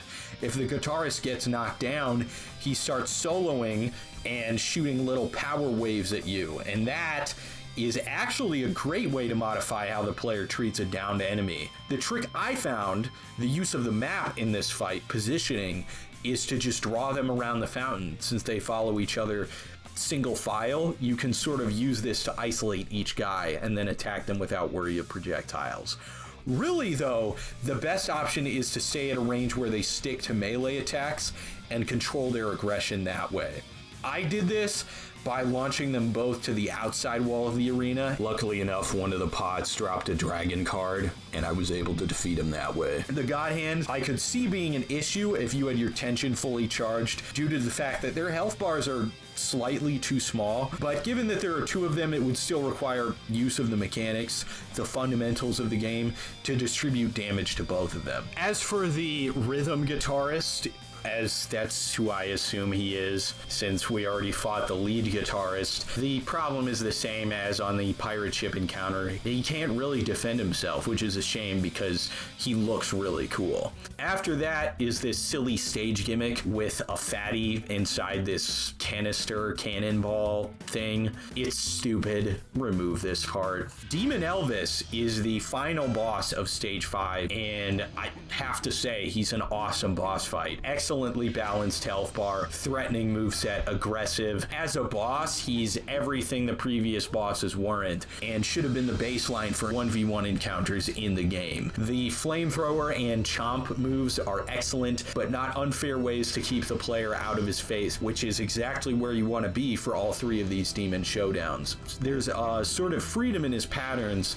He's not just going through a particular set sequence of attack, get blocked, stomp, attack again. So he's a very well-rounded boss, not just in the sense that he's rotund from being fat. The arena size is well proportioned in relation to his model, and the arena structure is well proportioned in relation to the pattern of his attacks. So not only is he large enough that he, sort of commands the arena and forces you to move around, but the manner in which you move around it, because it's a rectangle, and the way pickups are spaced around it mean that these pickups play into your routing. The 2 mesh very well with each other. If you're evading, running around and responding to his attacks, you'll likely end up using most of the map. And I mean that in both the sense that you'll be using all the space and all the pickups. Probably. Because the pickups you can use strategically, as they're really the only way to interrupt him. With all the crates flying around, sometimes you'll find a good item, but rarely. The real use of them, as I said, is to interrupt Elvis before he does his rolling. He also has a ton of health. He's survivable. So using your God Hand is a dynamic rather than just an instant win button. When you use it, it only lasts so long. You can only do so much damage, even if you load up all the highest damage techniques. Although combined with the Shaolin Blast, maybe that might be too easy. But again, that is resource management. So it's a great boss battle, both in the sense that The level is well designed, and the enemy, the boss himself, is well designed in his health, attack patterns, and formidability. Stage 6 takes our hero Jean to the spooky mountain to free the slaves. This first level is already gigantic, basically a bridge system through this giant ravine. Trademark of the mountain range is how often you can just kick bad guys off the side of the map to their doom. It's awesome in terms of rewarding positioning when it comes to large groups, but with small groups like pairs of girls or Mohawks here, it trivializes what should be an at least slightly challenging encounter. In certain cases, you only need to launch one high enough for an aerial kick, which you can catch their allies with and send them all flying off the side. There needs to be a way for enemies to launch you off the side too, and there isn't, so it's a completely one-sided hazard. At least the enemies have gotten truly brutal and ruthless by now. 2 Mohawks, 2 girls, then an elite and a whip girl, then you're off to this arena. This enemies jump in after you beat their friend design is a good way to put a tempo to the enemies and stagger their formation without giving the player too much agency to just avoid certain encounters like back in Shannon's Carnival. This stage is extra cool because of the samurai micro bosses that spawn throughout. It's a completely unique tribe of a single grade and type that don't appear again, which is a shame because they could have worked out just like demons do, spawning at random to challenge and skill check the player. After the arena and samurai encounter, you ascend further to this gate where a villager says he smells some creeps coming and a huge cadre of bad guys spawns in. 1 elite girl, 5 Mohawk regulars, then after defeating them, another group with 1 Mohawk elite, 2 Mohawk regulars, and 1 girl. 10 total bad guys in this very small stretch of land. Now, I personally found this encounter quite difficult since I had expended my resources prior in the arena, but since this level design allows by way of hazards for the instant defeat of 3, maybe even 4 enemies at a time, this is a reasonable test of the player's positioning and striking abilities. They also give you 2 very nifty explosive barrels to use as well, but it's not a get out of jail free card because the elevation means you can't throw them accurately until you can basically see the whites of their eyes. As a whole, awesome level. Section 2 enters the cave system. You talk to the villager here for some free bananas, then you get this free rebar. The first encounter is a Mohawk and a whip girl who are bullying a villager, and then another 2 Mohawk regulars towards the ladder to the lower level. Oh, and there's a demon spawn. Given the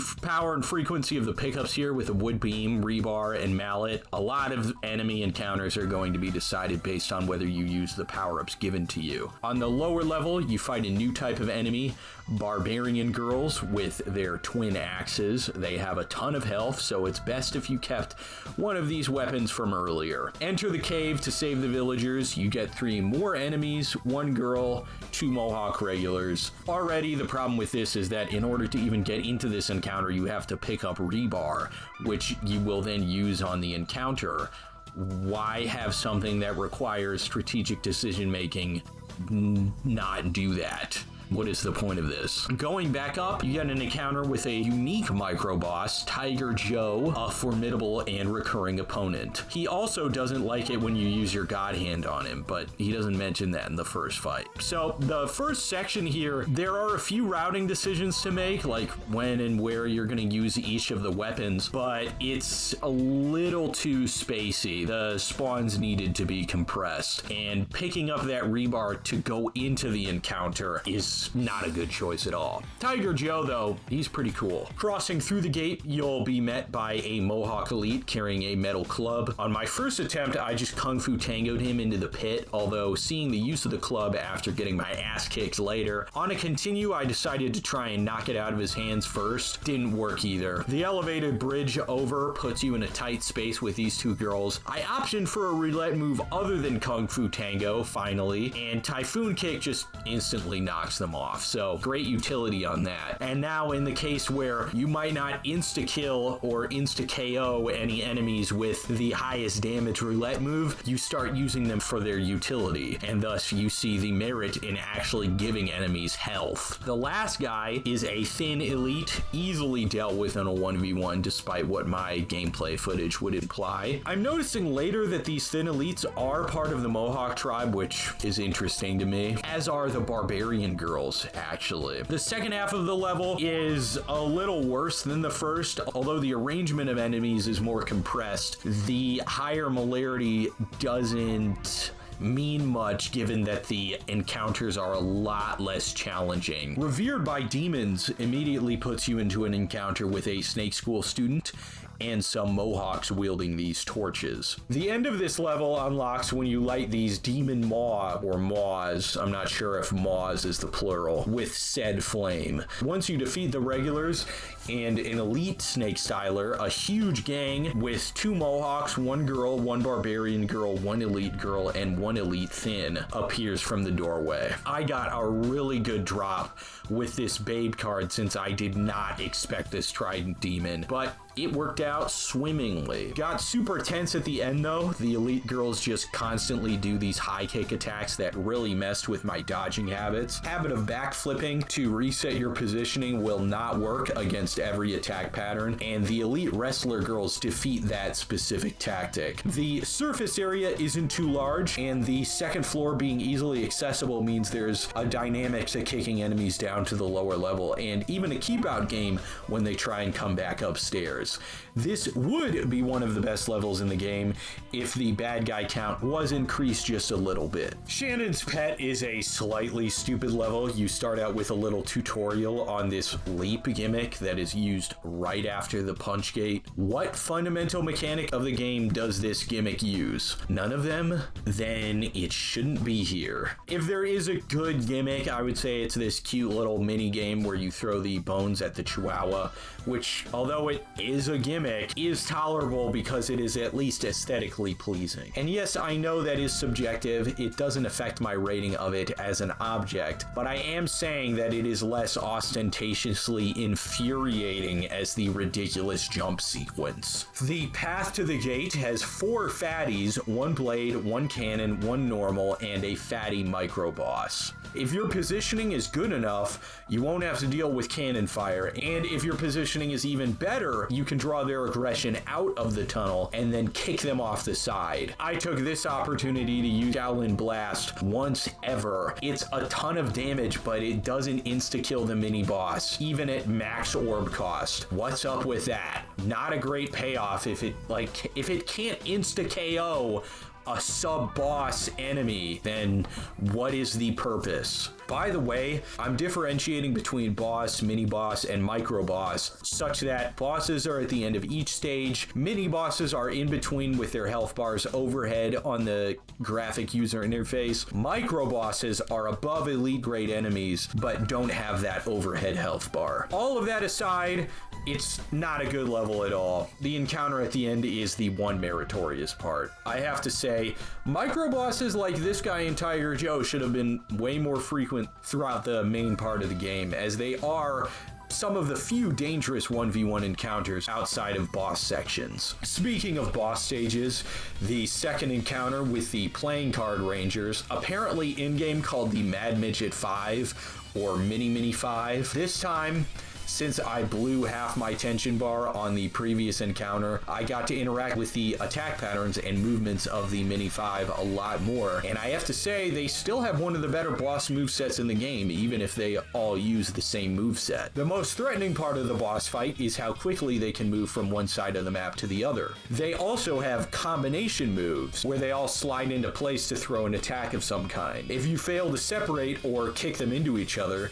they very easily overwhelm you with their silly windmill punches. So defeating them is a function of whether you're able to break their formation and use their own bodies against them. I suppose this is just reiterating the merits of the original boss fight, but those merits are only more prominent when the enemy is more survivable and aggressive. The laser projectile moves being more common is extra beneficial, but what the Mini 5 are lacking is a move to tech out of a juggle. Since they can't tech roll or tech jump or basically recover from a juggle, just launching punching and kicking them into each other like a game of pool ends up being a very low difficulty way to divide and conquer. And whenever you've caught them together, they can't separate themselves from your juggle except by falling out of it. They're somewhat better in merit, but not amazing in the state they appear here. Whip It is a level a lot like Section 2 since it has a few options for routing and a lot of relevant pickups. You start out fighting a Mohawk and a lady, and then a doorman, also a Mohawk, then 2 ladies afterward. The ladies prove to be pretty dangerous. In Stage 6, they've got this new grab, and it damages you before you even break it.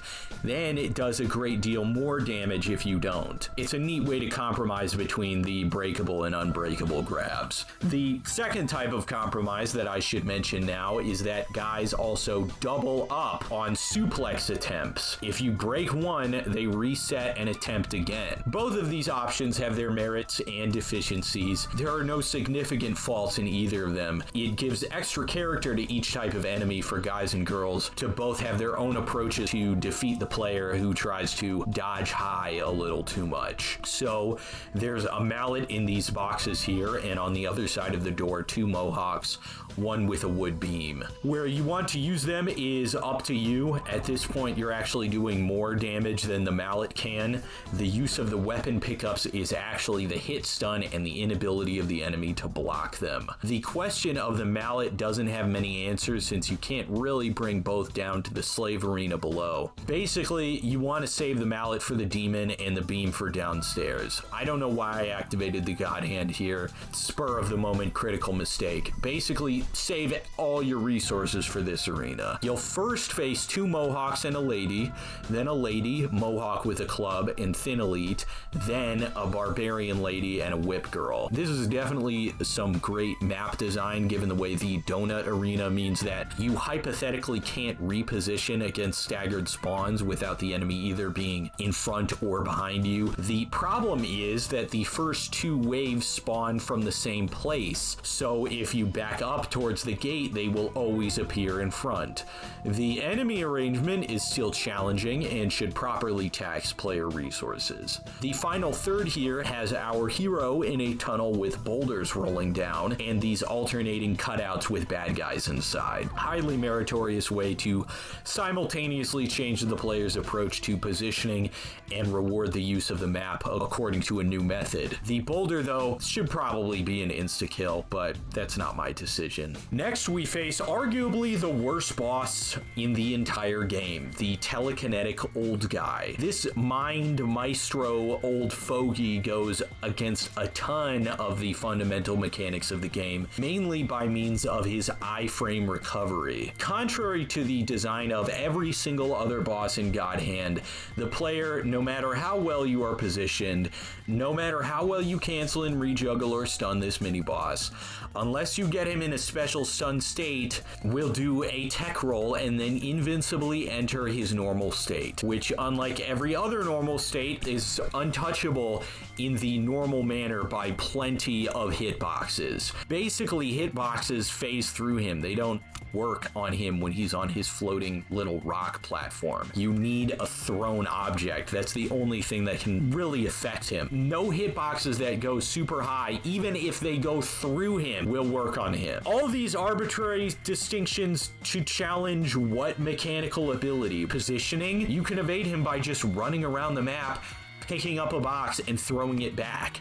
That's not a significant positioning challenge. Is it to make a juggle-based boss? He just juggles like every other munchkin in the game. The only thing special is that once he gets grounded, he can pretty much almost invincibly enter his normal state. The only thing special about him is the horrible ways he contradicts the core design of the rest of the game with his floating rock-throwing attack pattern. Now, the elites wouldn't be so bad if their relation to the mini-boss's abilities was not so messed up. If you let the old fogey remain on the ground for even 1 microsecond unstunned, he will whistle and call his minions. If it were possible to knock him down with normal moves like uppercuts, flying knees, high kicks, etc., this would be fine because you can ensure your position and ability to rejuggle and or stun and or use a dizzy option, whatever. That would be so. if he were designed according to the internal principles of the game, but he contradicts them because you're essentially required to get something to throw at him and you can't guarantee an ability to approach due to his moveset. You will almost always face these guys in the boss fight.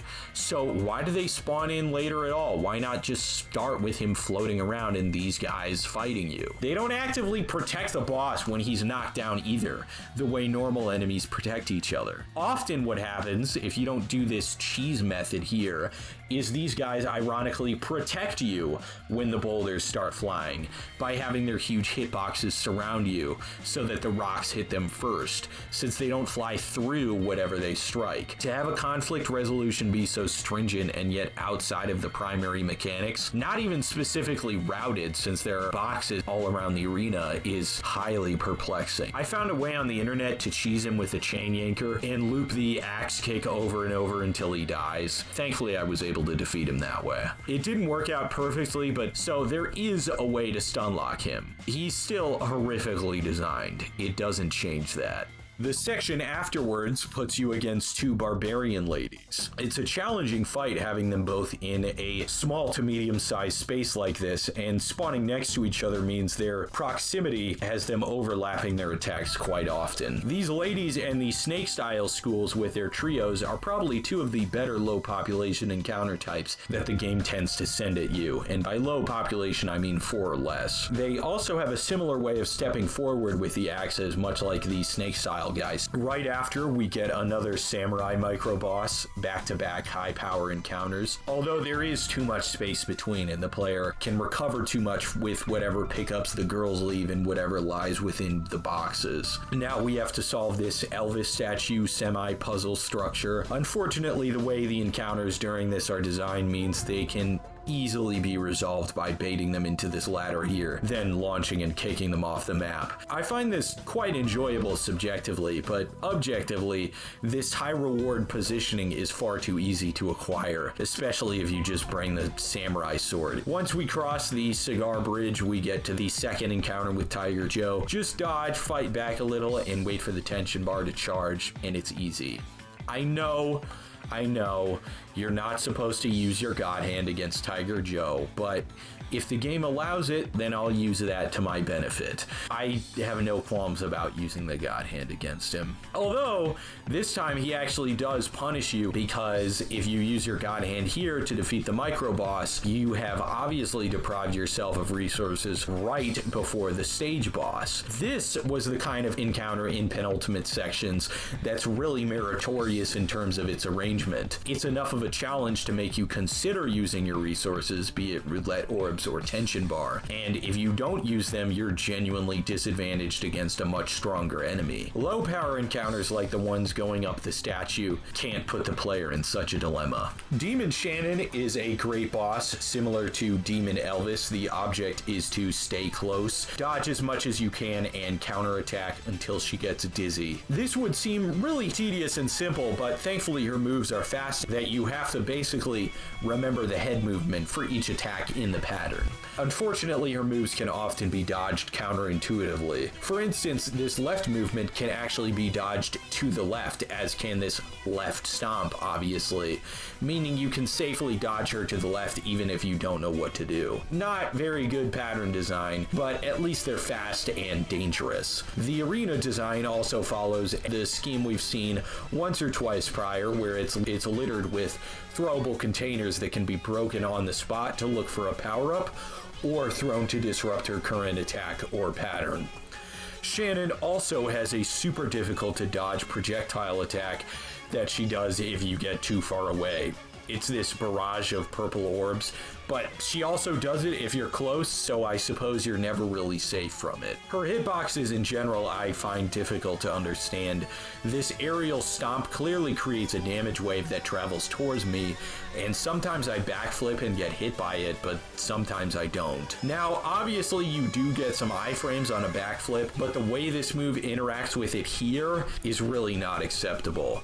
Shannon also has this sphere on her back that I'm quite sure when hit does a small degree of extra damage. Stay alive and wait for the option attack. It's reasonably difficult at close range and lasts a shorter amount of time. If she runs into the wall, she stays stunned longer, but of course this means your damage is going to be slightly less consistent and far less constant. The payoff there, though, is whatever power-up the pots contain. Her health is also properly tuned. I'm using mostly God moves in my main sequence, and you can tell even 3 God hand moves wouldn't have cut it here. Excellent stuff. Right off the bat, the desert is way too large. Even though, due to the aesthetics, it definitely appears grander than it is. The primary issue is that the distance between the bad guys is too wide. It's an extremely empty map. At least the soundtrack in this part is banging. The way the map is built, there are 4 towers in a large flat desert surrounding a mesa, which has an underground temple inside.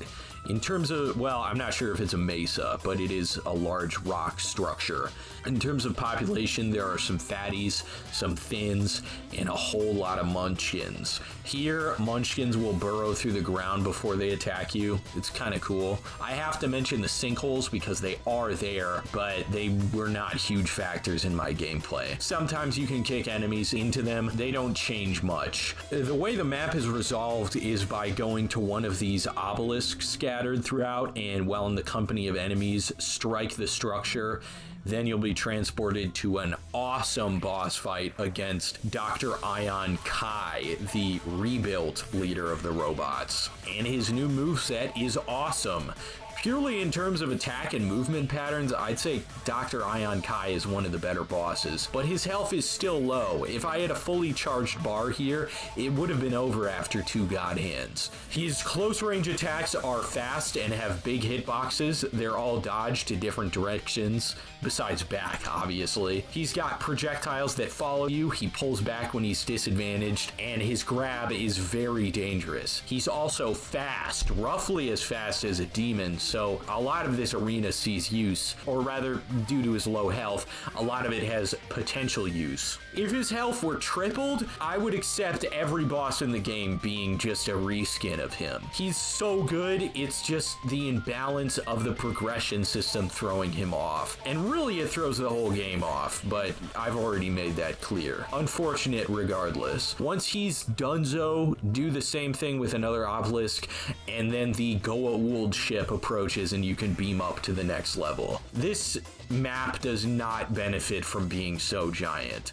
I will say that there is a degree of technical skill on the part of the devs to make a map this big and interactive on the PS2, but that doesn't mean it's an increase to the merit of the game. Foes are too sparse, and the obelisks being a means of progress through the level isn't consistent, since you only need to punch half of them. The flying pyramid is where the game starts attacking the player's resources, or at least testing them, by throwing tons of challenging enemies and small populations of difficult assortments at him. For instance, this first trio, a regular barbarian lady and cannon fatty, are a dangerous combination because the barbarian girl, the barb, I guess, is always swinging those axes around, always, and trying to put too much distance between you and her, and the Mohawk too, activates the cannon fatty's shooting pattern, in which case you have to do this long spiral run around. If he starts shooting you, you basically can't fight normally, since even if you duck the purple fire, this just makes you vulnerable to grabs from the barbarian or Mohawk. Even if the grabs are breakable, they aren't desirable. You can't afford to release your bracer or use your roulette orbs on these guys, since they are the first and easiest wave. By upping the ante, the devs force your hand towards later waves rather than blowing all your cards in the early section. If everything is the same difficulty, or if everything is easy, there's no section in which the breaking of your bracer, the releasing of your full power, is more justified than anywhere else. Likewise for roulette orbs. With a challenge of this nature, resource expenditure is necessitated and given significance. The next wave is a barbarian lady, a thin, and an elite Mohawk with a mallet. That's bad enough. Then you get a wave with 3 elites, 1 thin, and a regular. You can't imagine the feeling I got realizing that there's still a samurai at the end. Levels like like this, where you're facing what seems like never-ending waves of increasingly powerful enemies, are brimming with merits, often more so than the intricately designed maps of the alternative type. Why is this? Because the player is pushed to the limit of their ability when they don't have a choice but to not blow their resources whenever they want, but only when the self-awareness of the player of his own abilities overlaps with the present challenge facing them, and in that flow state you either make the right or the wrong decision about resource expenditure, or ability expenditure, or just expenditure of your judgment. Dai Sensei is another incredibly difficult boss. He has a similar ally mechanic as the old fogey. His is way stronger and less durable, but also far better designed. The first thing you're going to notice is he has a lot of health, so that issue is no longer on the table. We're past that point in stage 7. Watch me throw 2 charges from my tension bar at him and barely get him lower than 50. His doppelganger ability, like the other old guy, does go against the premise of the dodging mechanic. His doppelganger ability is pretty strong on its own and not designed poorly on its own, but when combined with this chop move he has, it does go against the premise of the dodging mechanic, and even the game's positioning principles to a degree, due to how powerful this chop move is when it's made from tons of intersecting bad guy hitboxes. Samurai, in general, as an enemy tribe, have huge hitboxes on their swords, so there was clearly a reason you only ever faced one student at a time in prior levels. When Sensei lets loose his doppelgangers, it is not practically possible to dodge in place any of their attacks, and that's fine. That could be seen as a design decision. But you also can't dodge their attacks horizontally when they're all together like this, nor can you even backflip them that often. Even turning and running immediately doesn't always work. If you see him replicating, you have to turn and run before the doppelgangers come out, because nothing you can do will help you if you start in proximity to them. Given that he basically announces this ability to you, the error in design there is lessened. Furthermore, the doppelgangers incentivize the use of the pickups around the arena. These red ceramics, I believe they're called Bodhidharma dolls, around the Bodhidharma dolls, which when thrown can instantly vanquish a doppelganger. If you're out of those, there's also the head slicer. Running away and head slicing them works well enough, so I'm not sure. With the Bodhidharma dolls, the game puts something like a timer onto the player, or a counter, or an external resource, really, so that eventually you have to start using your own resources once you run out of the stages. So if you misuse it, you get punished by having to tax your own resources.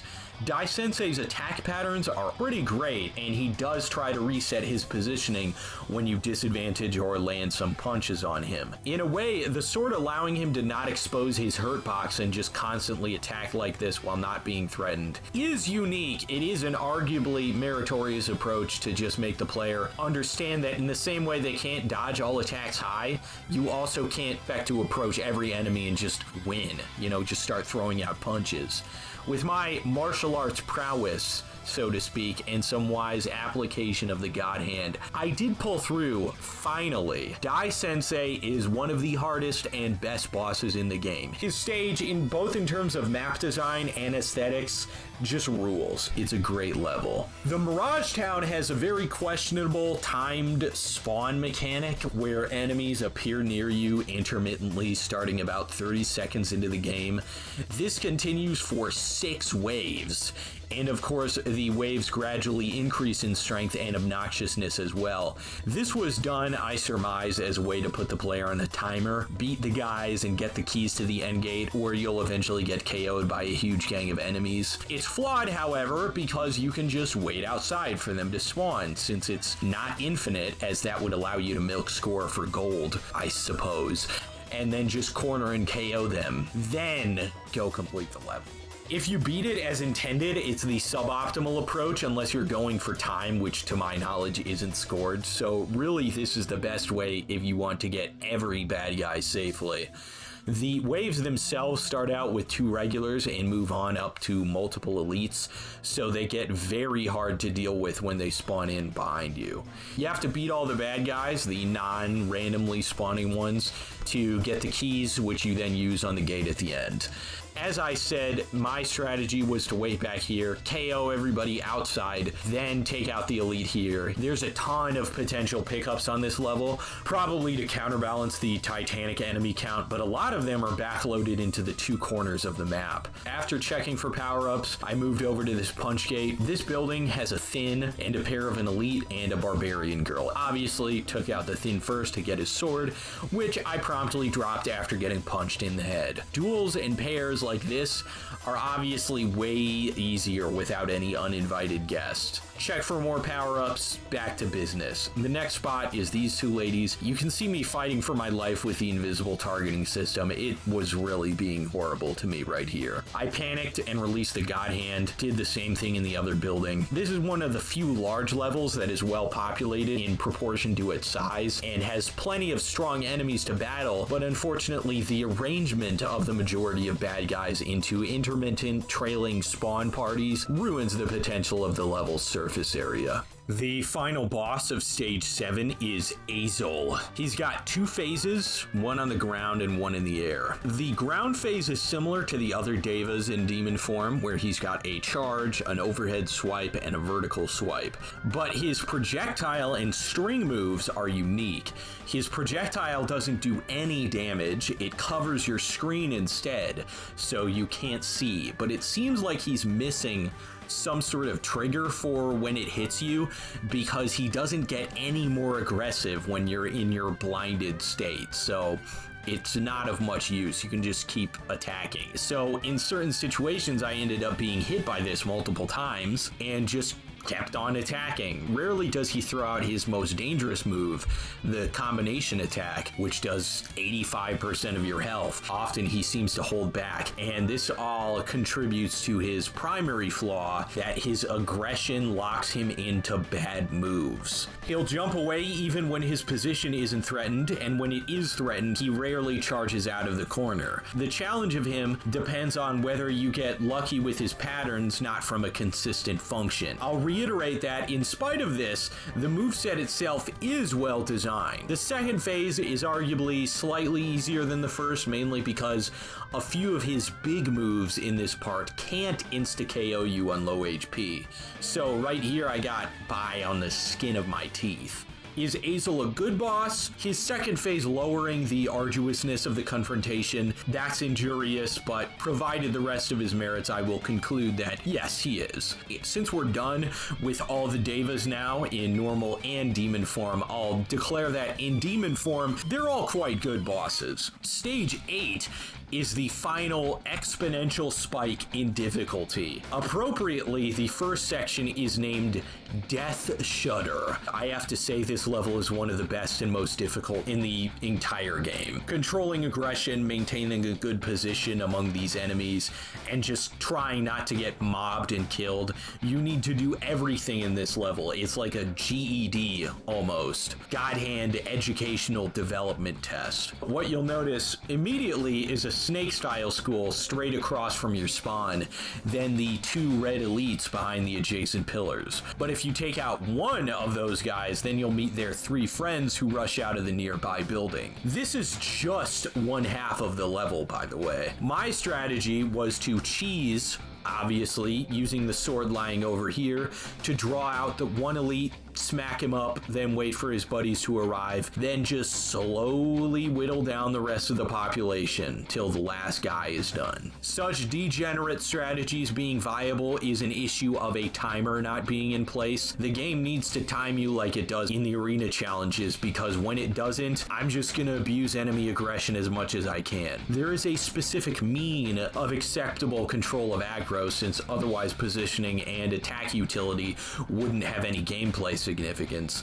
But this? Come on. No way is this intended gameplay. And my argument here is evidenced further by the second half of the level. This part is way harder because all enemy aggression is automatically activated from the moment the battle begins. The lineup is Tiger Joe, 1 elite wrestler, 3 red elites, 1 with a cattle prod, 3 barbarian ladies, and 1 trident demon. Absolutely insane. Thankfully, there's a ton of boxes and vases around the map and a possible strategy for the sequence of defeat. Worse for me, I went into this with resources half empty or half full depending on your perspective. These guys drop a ton of power-ups though, which I appreciate, and the breakable objects of course have even more power-ups on top of their hit stun utility. Against tough dudes, you're basically just staying alive as long as possible to charge your God Hand and build your roulette orbs back up, which you can also use to charge your God Hand and then let it rip. Crush as many enemies as possible and then repeat that loop. This on its own is contrary to its apparently mean merit design, not that good in the aggregate or greater part of the game.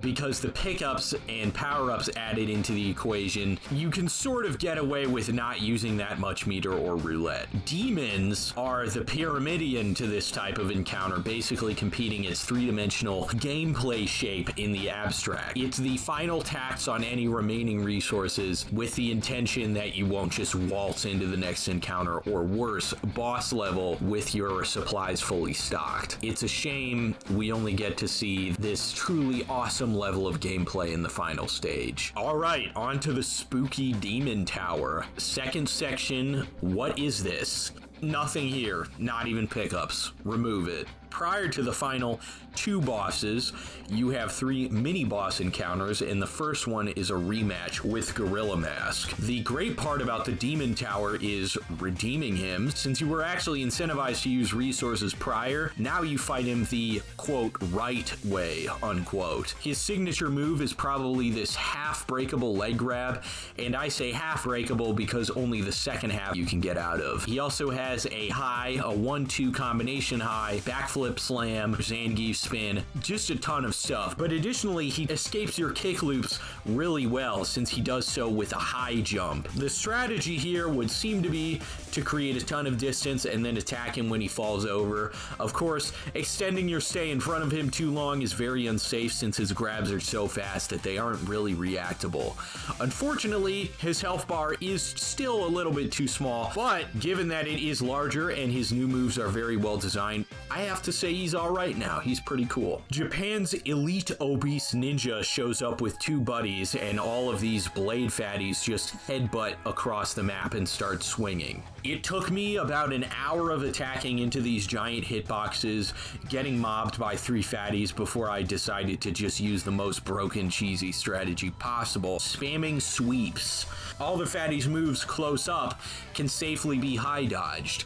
My prior attempts all had me trying to counterattack, often into enemy attacks, because they just don't stop swinging once they get in your face. Much like Sensei Samurai's doppelgangers, there's such a huge overlap of hitboxes that it is unreasonable to attempt to fight back if you're outpositioned. So just load up a high evading move and you'll get this done slowly but surely. He's a difficult and well-designed boss, and his cronies help out with that too by the creation of so many intersecting hitboxes. But the problem with the hitboxes is that they're all defeated by, as I said, sweeps. So even if the boss is difficult, and even if he is difficult when you're using the sweeps and spamming them, to have an Achilles heel like this is not a good indicator in terms of moveset design. The final mini-boss is Afro Fist. Now, I can't tell you as much about Afro himself as I can about these 2 ladies that you fight first, since theirs is actually the more difficult battle. You can see how dangerous a lady with a whip is when she has another woman right in front of her, since her whip hitbox, unlike Fatty's cannon shot or other techniques, passes right through the wrestler girl, who herself has an unbreakable grab. Kind of a nightmare combination the more you think about it. Thankfully, Thankfully, as long as you can control and keep launching one of them away from the other, you can alternate duels between the two of them till you eventually get them down to 0, after which you'll have enough tension bar to loose the God Hand on Afro Dude, who basically is instantly vaporized when you hit R2. By the way, the Last Crusade is not the final section of Stage 8, even though it is de facto. De jure, it is its own ultimate Stage 9. It consists of 2 battles, one against Azel the Devil Hand, and one against Satan. In the game, he's called Angara, as in Angara Menu. Apparently in Japan, he's just called Satan, which is... I don't know what to think of that. That's pretty nuts. I'll refer to him interchangeably that way. First off, Azel has got a ton of health, and there's no saved by the bell situation when he gets to 50%. That's when he activates his own God Hand. He's got all his normal tools, just way stronger, but the new roulette move that he spams quite often is the Shaolin Blast. The best way to dodge it reliably, or at least the best way I found to dodge it reliably, is to either turn and run or attack through him right before he fires it so he can't connect. So it's kind of like choosing on a binary of extreme positioning. So through this new move, he adds greater significance to your gameplay, which his previous roulette options like Shockwave and Head Slicer didn't, because you can really easily dodge those. Not that I'm great at dodging, but correct direction input. The problem with his roulette moves is that they are mostly telegraphed very hard, and the problem with Kung Fu Tango specifically is that it is very easily interrupted. He's not defenseless while throwing roulette attacks. In fact, he can guard your interruptions. He's actually most vulnerable while guarding. Break his guard, that's when you can combo him for the greatest amount of damage. Basically, the strategy is to dodge the projectiles, close in, and wait for him to throw up his guard, then break it. Right after this is when he's vulnerable to the greatest amount of consecutive attacks. Launching him is arguably less effective than this, since he resets so quickly, and he recovers from counter launches like during his tackle and certain other moves in the same way. For how I broke his block consistently, the trick I did was load God Chop into my square sequence. Since Azel blocks so early, you can actually get the break fairly consistently. He doesn't auto duck it like a lot of lower grade enemies do, surprisingly as well. You can also use Godly Low Kick in your sequence for when he ducks, since he does that, but unfortunately he doesn't often duck your guard breakers. Before I talk about the second half of the fight, I should mention that the reason I don't bring up kick looping as a factor in boss fights, even though it is definitely a potential method of resolution, is because kick looping itself is an ability of the player that is applicable to any enemy unit due to the way the game is designed. Only how and how tenaciously a boss or unit prevents himself from being trapped in that loop is really relevant to the specific boss, in the same way their health bar is relevant to resource usage. So, does the boss tech often and tech high? Gorilla Mask probably has the largest leap, but Azel seems to recover very quickly despite not backflipping to such a height. So really the loop needs to be faster if you want to do him like that. Once Azel activates the God Hand, the best move is to just run away and time it out. Unfortunately, the rest of the second phase is the same as the first, just more aggressive. What really saved me in the end was taking a mental note of roughly how long Azel stays stunned to get the max amount of damage from both normal attacks and the dizzy option. Good boss fight, but his ineffective patterns are the most injurious thing to his overall merit. Now we battle Satan himself. Unlike everyone else, he's not an independent unit. He's part of the outside of the stage, and his position can't be controlled with launches or juggles. Worth noting that you can still dizzy him despite his previously mentioned unique properties. For his attack patterns, he's got laser eyes, shock waves, and the ability to vomit forth demons. When you get in his face, he's got a finger flick, a full swipe, and a smash attack with his fist.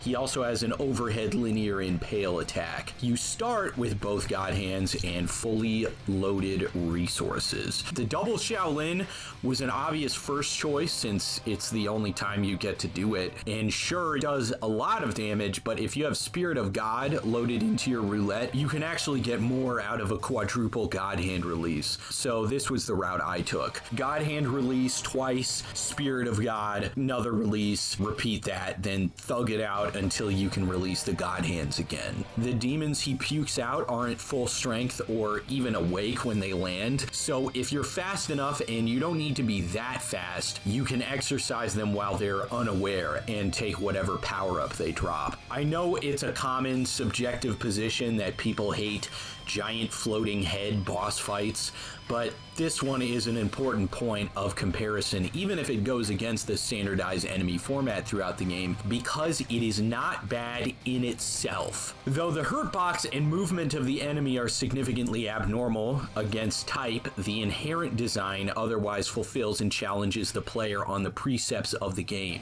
That is, the ability to control your position in relation to the enemy and to deal damage while remaining unharmed. It maintains the dichotomy of attacking and dodging. In a way, it is arguably the ultimate elite enemy unit on the grounds that its presence as such a threat over the player would demand it to be resolved before any other enemy type. Recall the spectrum of conflict resolution I described in the mechanics at the beginning of the review, where generally there was a division between enemies whose population was the threat and specific enemies in a population who were threatening because of their presence among others. The bosses of God Hand were meant to be the extreme of the latter, obviously the hyper elite enemy, and we can see that in the manner in which they are sorted into micro, mini, and final boss grades.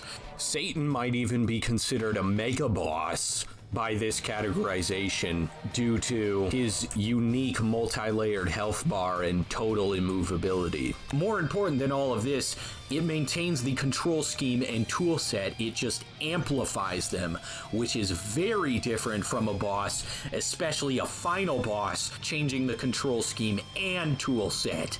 Isn't it? So if there is a serious flaw in Angra, what is it? His health is the only tax on your resources. Despite being given such full reserves, these reserves find little of their utility in the resolutions to specific threats from Angra. They are necessitated instead by the sheer size of his health bar, and you want to defeat him before the dollar collapses or judgment fatigue kicks in or the Iran war ends, so you will obviously be using your God Hands.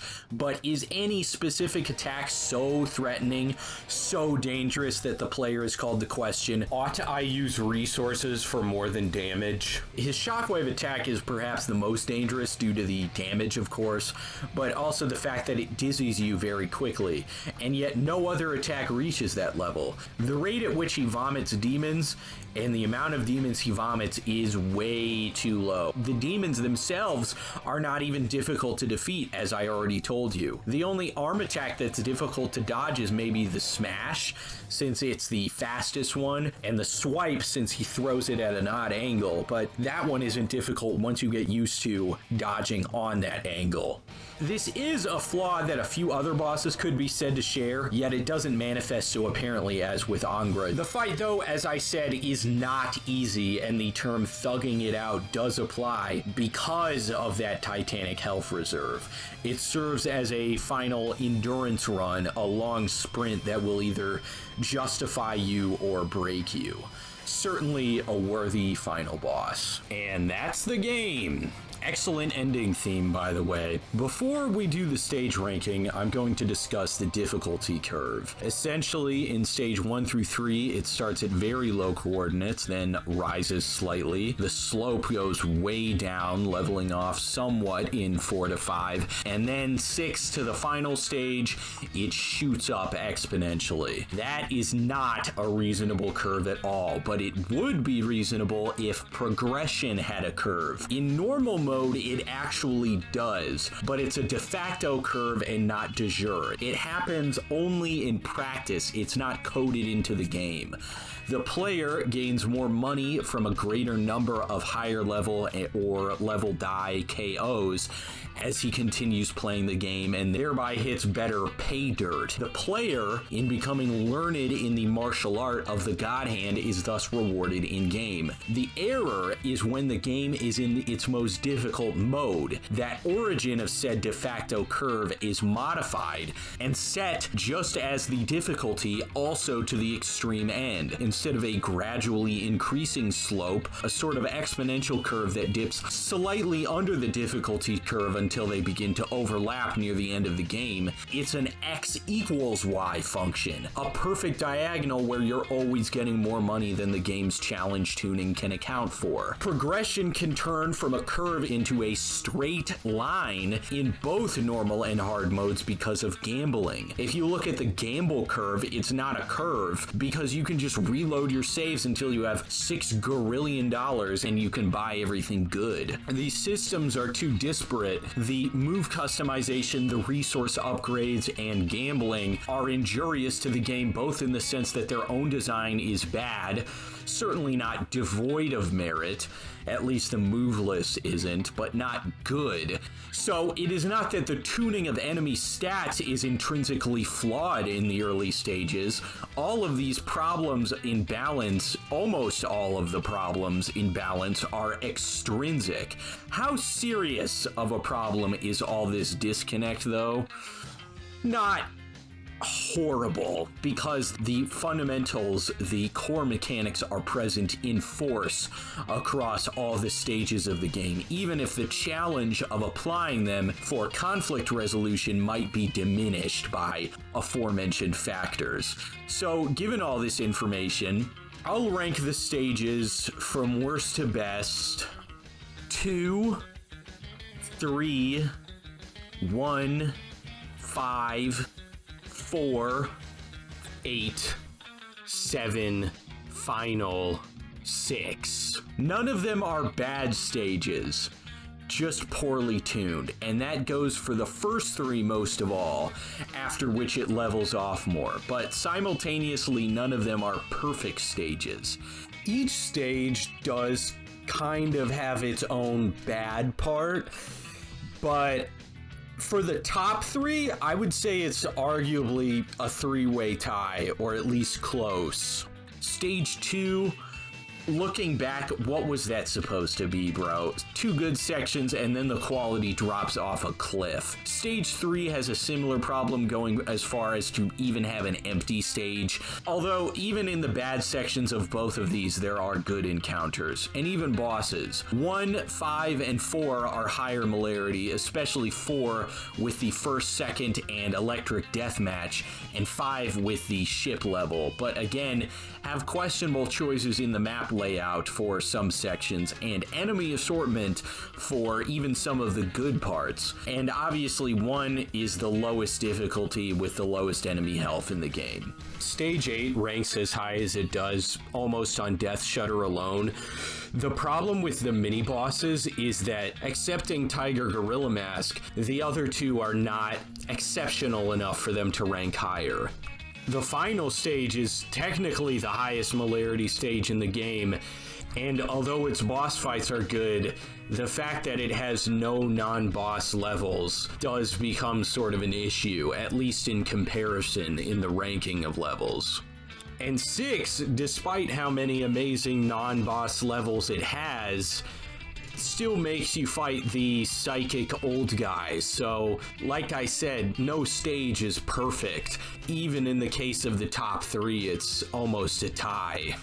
We also have to rank the boss fights. From worst to best, I'm gonna go Old Fogey, Carnival Guys, Afro, Dr. Ion, Guitarist, Elite Obese Ninja, Elvis 1, Shannon, Three Stooges, Gorilla Mask, Rhythm Guitarist, Elvis 2, Mad Midget 5, Azel 1, Guitarist and Drummer, Tiger Gorilla Mask, Mad Midget 5 Rematch, Demon Shannon, Azel 2, Demon Belze, Satan, Dr. Ion Kai, Sensei Samurai, the best boss being Demon Elvis.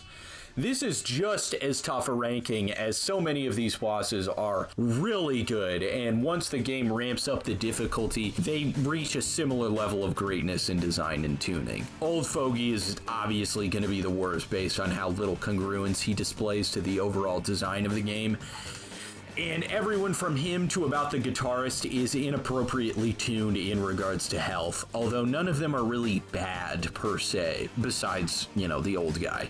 Elite Ninja, counting down to Azel 1, have some serious flaws like cheesability in the ninja's case, or in Azel's fight just bugging out and leaving, but still have a formidable fight construction beyond that. The guitarist and drummer to the best boss, Demon Elvis, these are all bad dudes with a great moveset and sturdy health bars, who also tend to have great maps in which they are fought. The rectangle for Demon Elvis allows Gene to put the most distance between him and Elvis along the length, while the power-ups are lined along the opposing sides. Their attack patterns are also a cut above, presenting a real push and pull between what the player can dodge and what the enemy can put out in relation to dodge direction.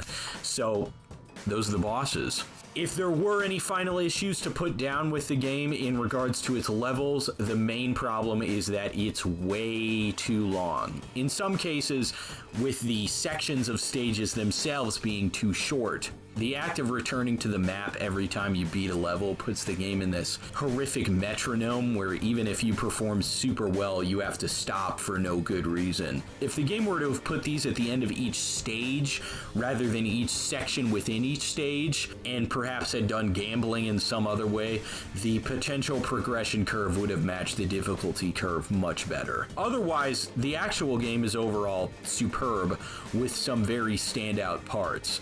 The wave design on the pirate ship, the pyramid, electric deathmatch with the exception of the final guy, intermittent micro bosses like the student samurai, multi-route stages like stage 1 section 1, stage 5 section 2, stage 7 sections 1 and 4, brutal parts like Death Shudder, then of course all the excellent boss battles.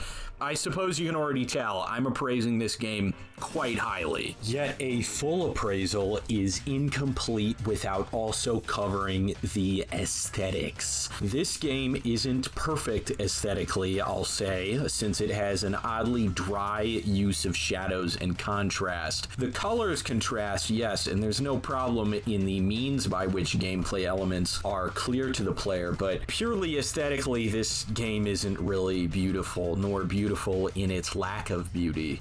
Often it's the fact that the enemies, with their generic and evergreen design principles, and by that I mean they are designed with the intention to appear anywhere and integrate visually, do not actually function. On only 1 or 2 occasions is a specific tribe designed for a specific place, like the robots and the Keela Crab or the Turban Thins, but everywhere else the designs do not integrate, nor create meritorious contrast by their presence. The whole cast of bad guys, despite the fact that they don't really fit into all the stages they appear, do prove to be well differentiated from each other and perform well in the concerts in which they assail the player. The appearance is always a manifestation of the properties of the enemy in question, and each has distinguishing characteristics such that you never confuse enemies of separate grades, types, or even subtypes. For instance, each regular design is tied to a different set of moves and AI qualities, and these identifiable aesthetic qualities, which are unique to each of them, allows the player to observe visually and then craft mentally a game plan for the encounter in question. But on purely aesthetic grounds, bosses tend to have the best visual design. Particularly the Demon Devas, Great Sensei, Satan, Gorilla Mask, and not in that order, but those are just some good examples. The Old Fogey too, he chromatically meshed with his stage at least a little bit, with his clothing, texture, and glow. I'd also like to talk about the designs of Gene and Azel here, and we'll actually start with Azel. The shapes and lines of Azel's figure are really middle of the road, but the coloring, what is going on? This pre-production design, I'll assume, is far superior, And as with the rest of the game, it seems some of the color saturation was sucked out in the manufacturing process. The deep navy blue jeans become faded. The striking angular features of the face, particularly the long downturned but not hooked nose, become compressed, soft and bloated, and the leather boots turn red. The red turtleneck becomes some kind of red handkerchief. I'm genuinely not sure what this article of clothing his neck is adorned in for the actual in-game model. Nonetheless, even if the design itself is hideous, it may perhaps have been intentional to make him less masterful or imposing in appearance, as it gives the impression of inner moral weakness in his capitulation to his yin self, and the yin-yang we'll cover later. Jean is very well designed, such that his deep blue jacket and silver braced god hand mesh with and yet are easily identifiable in whatever place he appears. It's also cool, almost cybernetic in a way, that Jean was given the right god hand, and all attacks come from the right hand of the player, as do dodge, bracer release, and roulette activation. All this design obviously was done from the system first, such that the aesthetics match the hardware and mechanics, but it is still quite seamless and meritorious in execution so far as I can surmise. This God Hand is a martial art of the right hand in Jean's case, as even the camera is situated upon the right hand. Jean is just as significantly changed from his pre-production design. His pure white hair, pure yang perhaps, has turned slightly gray. His black jacket, black pants, black boots have all been given their respective colors, and his red scarf was turned orange. I'd argue that the actual design is a little better, since it matches the persona and also the gameplay character of Jean a bit more. The frilled coat especially is what I would say makes the design. The pre-production black portrays someone more serious than who was depicted, although I assume the all black was done to give the outer appearance of yin dominance, and the white hair to hint at the inner yang. The writing and imagery of God Hand is unlike plenty of other games. Funny. When was the last time you played a game that was funny, that was really filled with genuine humor or comedy? Every game now is filled with crap that never lands or is just at total odds with even the concept of humor. This is a more subjective side note, but it is very important to mention nonetheless, even if it is a minor factor or maybe not even a factor at all. Yet it isn't just funny. The humor is excellent, but simultaneously, there is some moral thought beneath it all, at least within the story. There are purposefully brutal moments interspersed between the funny ones. The most jarring, and meritoriously so, was probably in the flashback where Jean gets his arm cut off.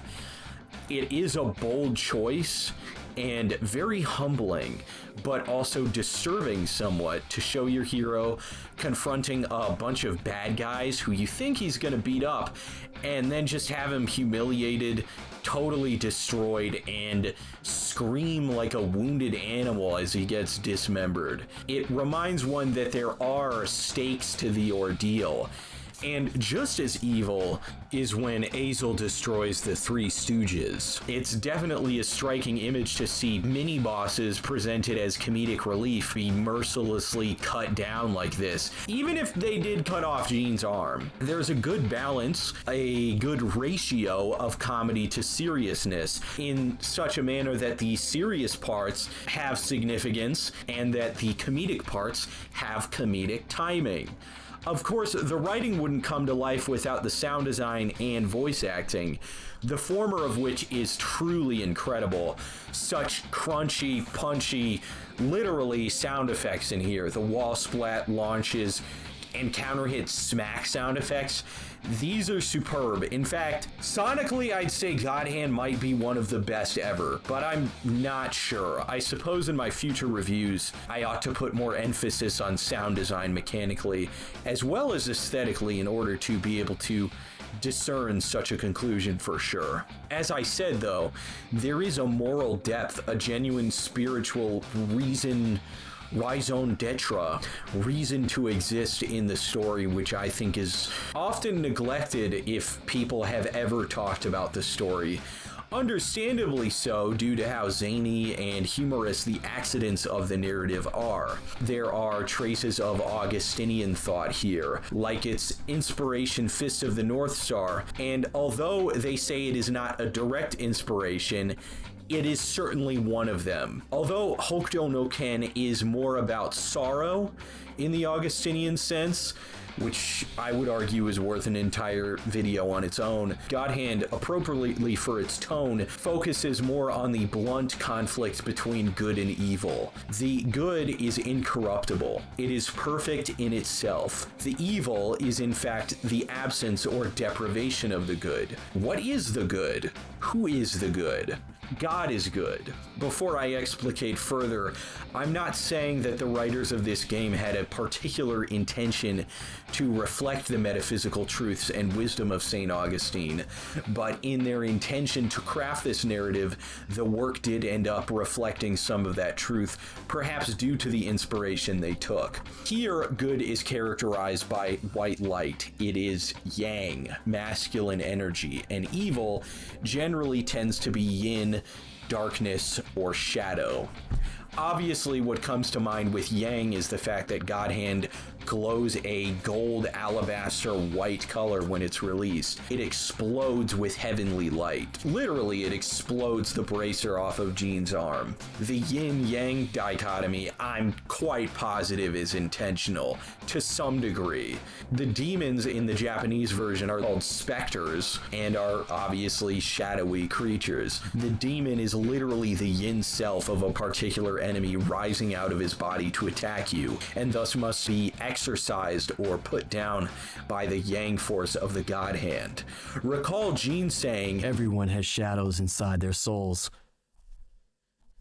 I guess he let Angra set up shop in the darkness of his shadows. Notice how specters explode as the light runs through them and turn pure black, by the way? That light is the same light of good, I must infer, that Jean mentions at the end of the game, which is harnessed by the God Hands. May the light of good shine on his soul through these God Hands.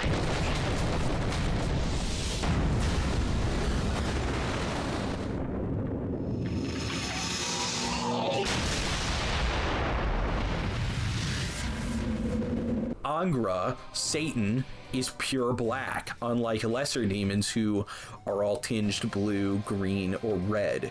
There is not a single remnant of good in him and is exorcised by blast of light, after which the sunlight returns. I say God Hands plural because, as St. Augustine says, the good is incorruptible in itself. It cannot turn into evil. Its substance cannot change into darkness. And this is shown in the fact that Azel, despite clearly being evil himself, deprived of all good, all godliness, is still able to exorcise these demons, the Three Stooges, as he does. Likewise, he was able to rip off his God Hand in the moment he was most deprived of all good, when Ankra emerged. His God Hand emits flame, his energy is less controlled, less pure. Only a few of his attacks have the same plasma or light of Jean's, whose attacks are all very fine and sharp in form. In some cases where flame appears, in Jean's form of the same move, nothing can be seen, as though the energy of the reaction of the attack was lost as combustion. This assertion with the flame is a little more iffy, since obviously they could have just put those in because flames are cool and the bad guy needs to look cool. But Azel is conspicuously very uncool for the type of game that this is, with the rival character and all. So I'm not sure. The difference between Jean and Azel is also in the attire they're designed to wear. Azel appears good. He has indicators of yang all about him with his white uniform, blonde hair, and obviously the God Hand. But as it is written by St. Paul in the second epistle to the Corinthians, chapter 11, verse 13 and 14, "For such apostles are deceitful workmen, transforming themselves into the apostles of Christ. And no wonder, for Satan himself transformeth himself into an angel of light. Azel, maybe long ago, might have been good. After all, he was raised among the tribe of the God Hand. In the moment he perceives himself to be the most powerful, the most masterful, or even the most evil, though he wouldn't want to use that term, metaphysical reality strikes back and he becomes possessed by Satan, who uses his evil deeds as a mere conduit to enter the human world. Jean, on the other hand, actually wears dark colors, a navy coat with dark boots, black gloves, and with his silvery brown hair, he appears to be a very yin-oriented person, and indeed, even his outward desires coincide with this. It's not just a guise or a facade he puts up, because as you might have noticed when selecting moves, Jean is arguably left-handed. His strongest non-effect punch is from his left non-God hand, an indicator that yes, his personality is genuinely lusty, rowdy, and silly, but in his slightly silvery hair is the visual sign of a pure soul, or a soul with the capacity for great good, in spite of his worldly desires that stand as obstacles to this. Obviously, we can see that he'll stand up for injustice when the situation presents itself. Maybe for not so great reasons at first, but that he lost a limb for it was enough for Olivia to bestow him the God Hand. And judging by the way bad guys treat people, it's unlikely that Jean is the first guy she ever saw sliced up. Olivia, second of all, is the bearer of the God Hand as the last member of her tribe, so she would seem qualified and credible in deciding who would wield it. While Jean has an outward, maybe conscious silliness, his deeper moral code is in line with justice, and Azel is the exact opposite. God's grace can bring evil men to good, but impiety, divergence from God, will reduce men with great potential to nothingness. They're sort of aware of this too. If you are the God Hand, then I am the Devil Hand. Those who possess this power are capable of becoming either God or demon. You chose demon, huh? Azel rejects this out of hand because he thinks he's above this all. But the created can't change creation, not fundamentally. When he falls, he shows his yin self just like everyone else, and it's worse than everyone else too. The idea of the yin self is rejected by Azel fundamentally because he understands that a creature totally given up to its base desires with a will for little else but killing is not the image or goal he has in mind. Jean has such great inner purity, such an innocent soul, and unwillingness towards true malevolence that he could see the good even in a demon. You know, if you weren't a demon, we could have been friends. With the yin-yang, the way that the philosophers of the Far East put it forth are true opposites and equals in terms of potence or power or whatever. We reject this entirely because it is in contradiction to truth. This brings me to the line, If he chose to be a demon, then I must become a god. it at first may seem impious, as true apotheosis is a metaphysical impossibility. Let us recall that it is written by Saint Athanasius, for he was made man that we might be made God. It was by the sacrifice and resurrection of our Lord, the God-man, that man could receive grace, the life of God, and thus be brought to salvation. He endured the insolence of men that we might inherit immortality. The saint continues. As it is written by Father Michael Mueller in Prayer, the Key of Salvation, it follows that by this grace of adoption we are raised to the highest dignity, so that in reality we are the children of God, even gods as it were, not only accidentally by grace, but really by participation in the divine nature. Men consider it a great honor to have been adopted by some noble family, but our adoption by God is far nobler, far more honorable. Adopted children receive nothing of the nature of their adoptive father. They inherit only his name and his temporal goods, but we receive from from God his grace, and with his grace his nature.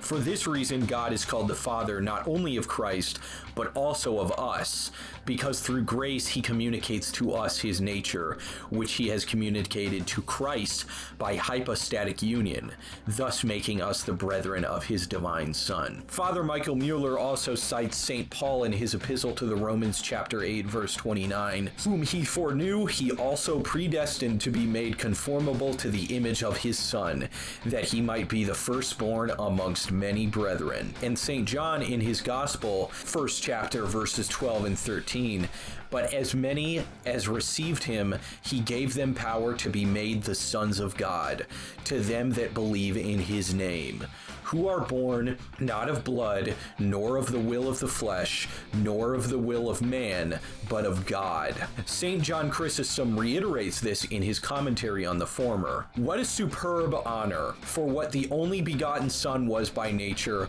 we have become by grace. Christ in his human nature has become the firstborn of many brethren, even though in his divine nature he remains the only begotten. So in a sense, what Gene is saying is true. The only way to defeat sin, or Satan specifically in this case, is to become like God. What the game neglects to say, or the thought that would be called to one's head should they have an attitude for prayer and piety, is that the only way to do that is to submit to the kingship of the Lord Jesus Christ.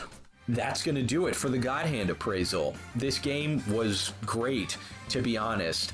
They played it straight, no gimmicks, at least no gameplay gimmicks. There were some unique level gimmicks, as I mentioned, but every encounter is an extension of these pure, simple mechanics, and the stages are on average very high molarity. On top of all this, it's challenging.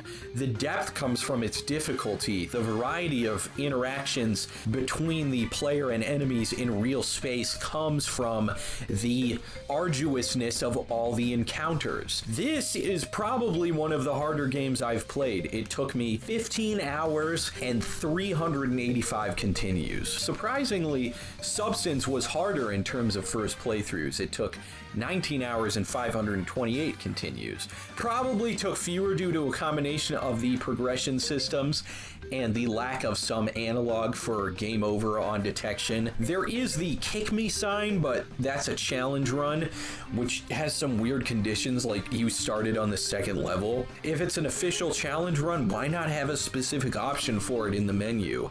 I won't deny or leave out that plenty of the stage sections have some empty space, and a small selection of them are entirely hollow in regards to encounters, and the scoring system isn't superb since it is not very fleshed out and doesn't quite work on the highest difficulty, and the highest difficulty mode breaks the game in a few other ways as mentioned. But the encounter rate, the molarity of the game, and the fundamental mechanics are so neatly designed that it counterbalances all of that back to being a net positive. God Hand, as such, is the perfect place for me to further elucidate my position of net ratings, taking into account all the features of the game together at once for a final quantitative appraisal of the work as a total object. The occasional gimmick is terrible. Some of these sections are indeed bad, and I mean outright bad. Like the old fogey. Often, in the first half of the game, you aren't threatened enough to consider using resources, and resources stay a little too powerful for too long. But again, the fundamentals and overall level design are so good that in the final rating, in terms of net merit, a final score where we account all the deficiencies and accomplishments of the creative work in question, on a scale of 0 to 10, where 0 is worthless garbage to be actively avoided, and a 10 is a perfect piece of art which must be understood, of 9, with a 1 point margin of error. And that's as a game. Due to the hierarchy of genres or media, modes and forms of art, I'm not quite sure what it would be as a work for all eternity. Due to the obscenity and some of the impure sexual content, I suppose it would have to be lower. Although I still consider it a potential 10 as a game, and that's potential. For a concrete rating, I would say 9 to one significant figure, 9 out of 10. I'm going to see what becomes of these ratings in concert with everything else, because my intention is to create a universally applicable method and measurement, but due to the hierarchy of genres, it might have to be adapted. So that's going to do it for God Hand. We'll see what comes next. I'm still not willing to go back to shooting mechanics. I really want to play a game, maybe even just the entire year, review and appraise games without shooting mechanics, or that are as far from shooting mechanics as possible. So, thank you for watching my video.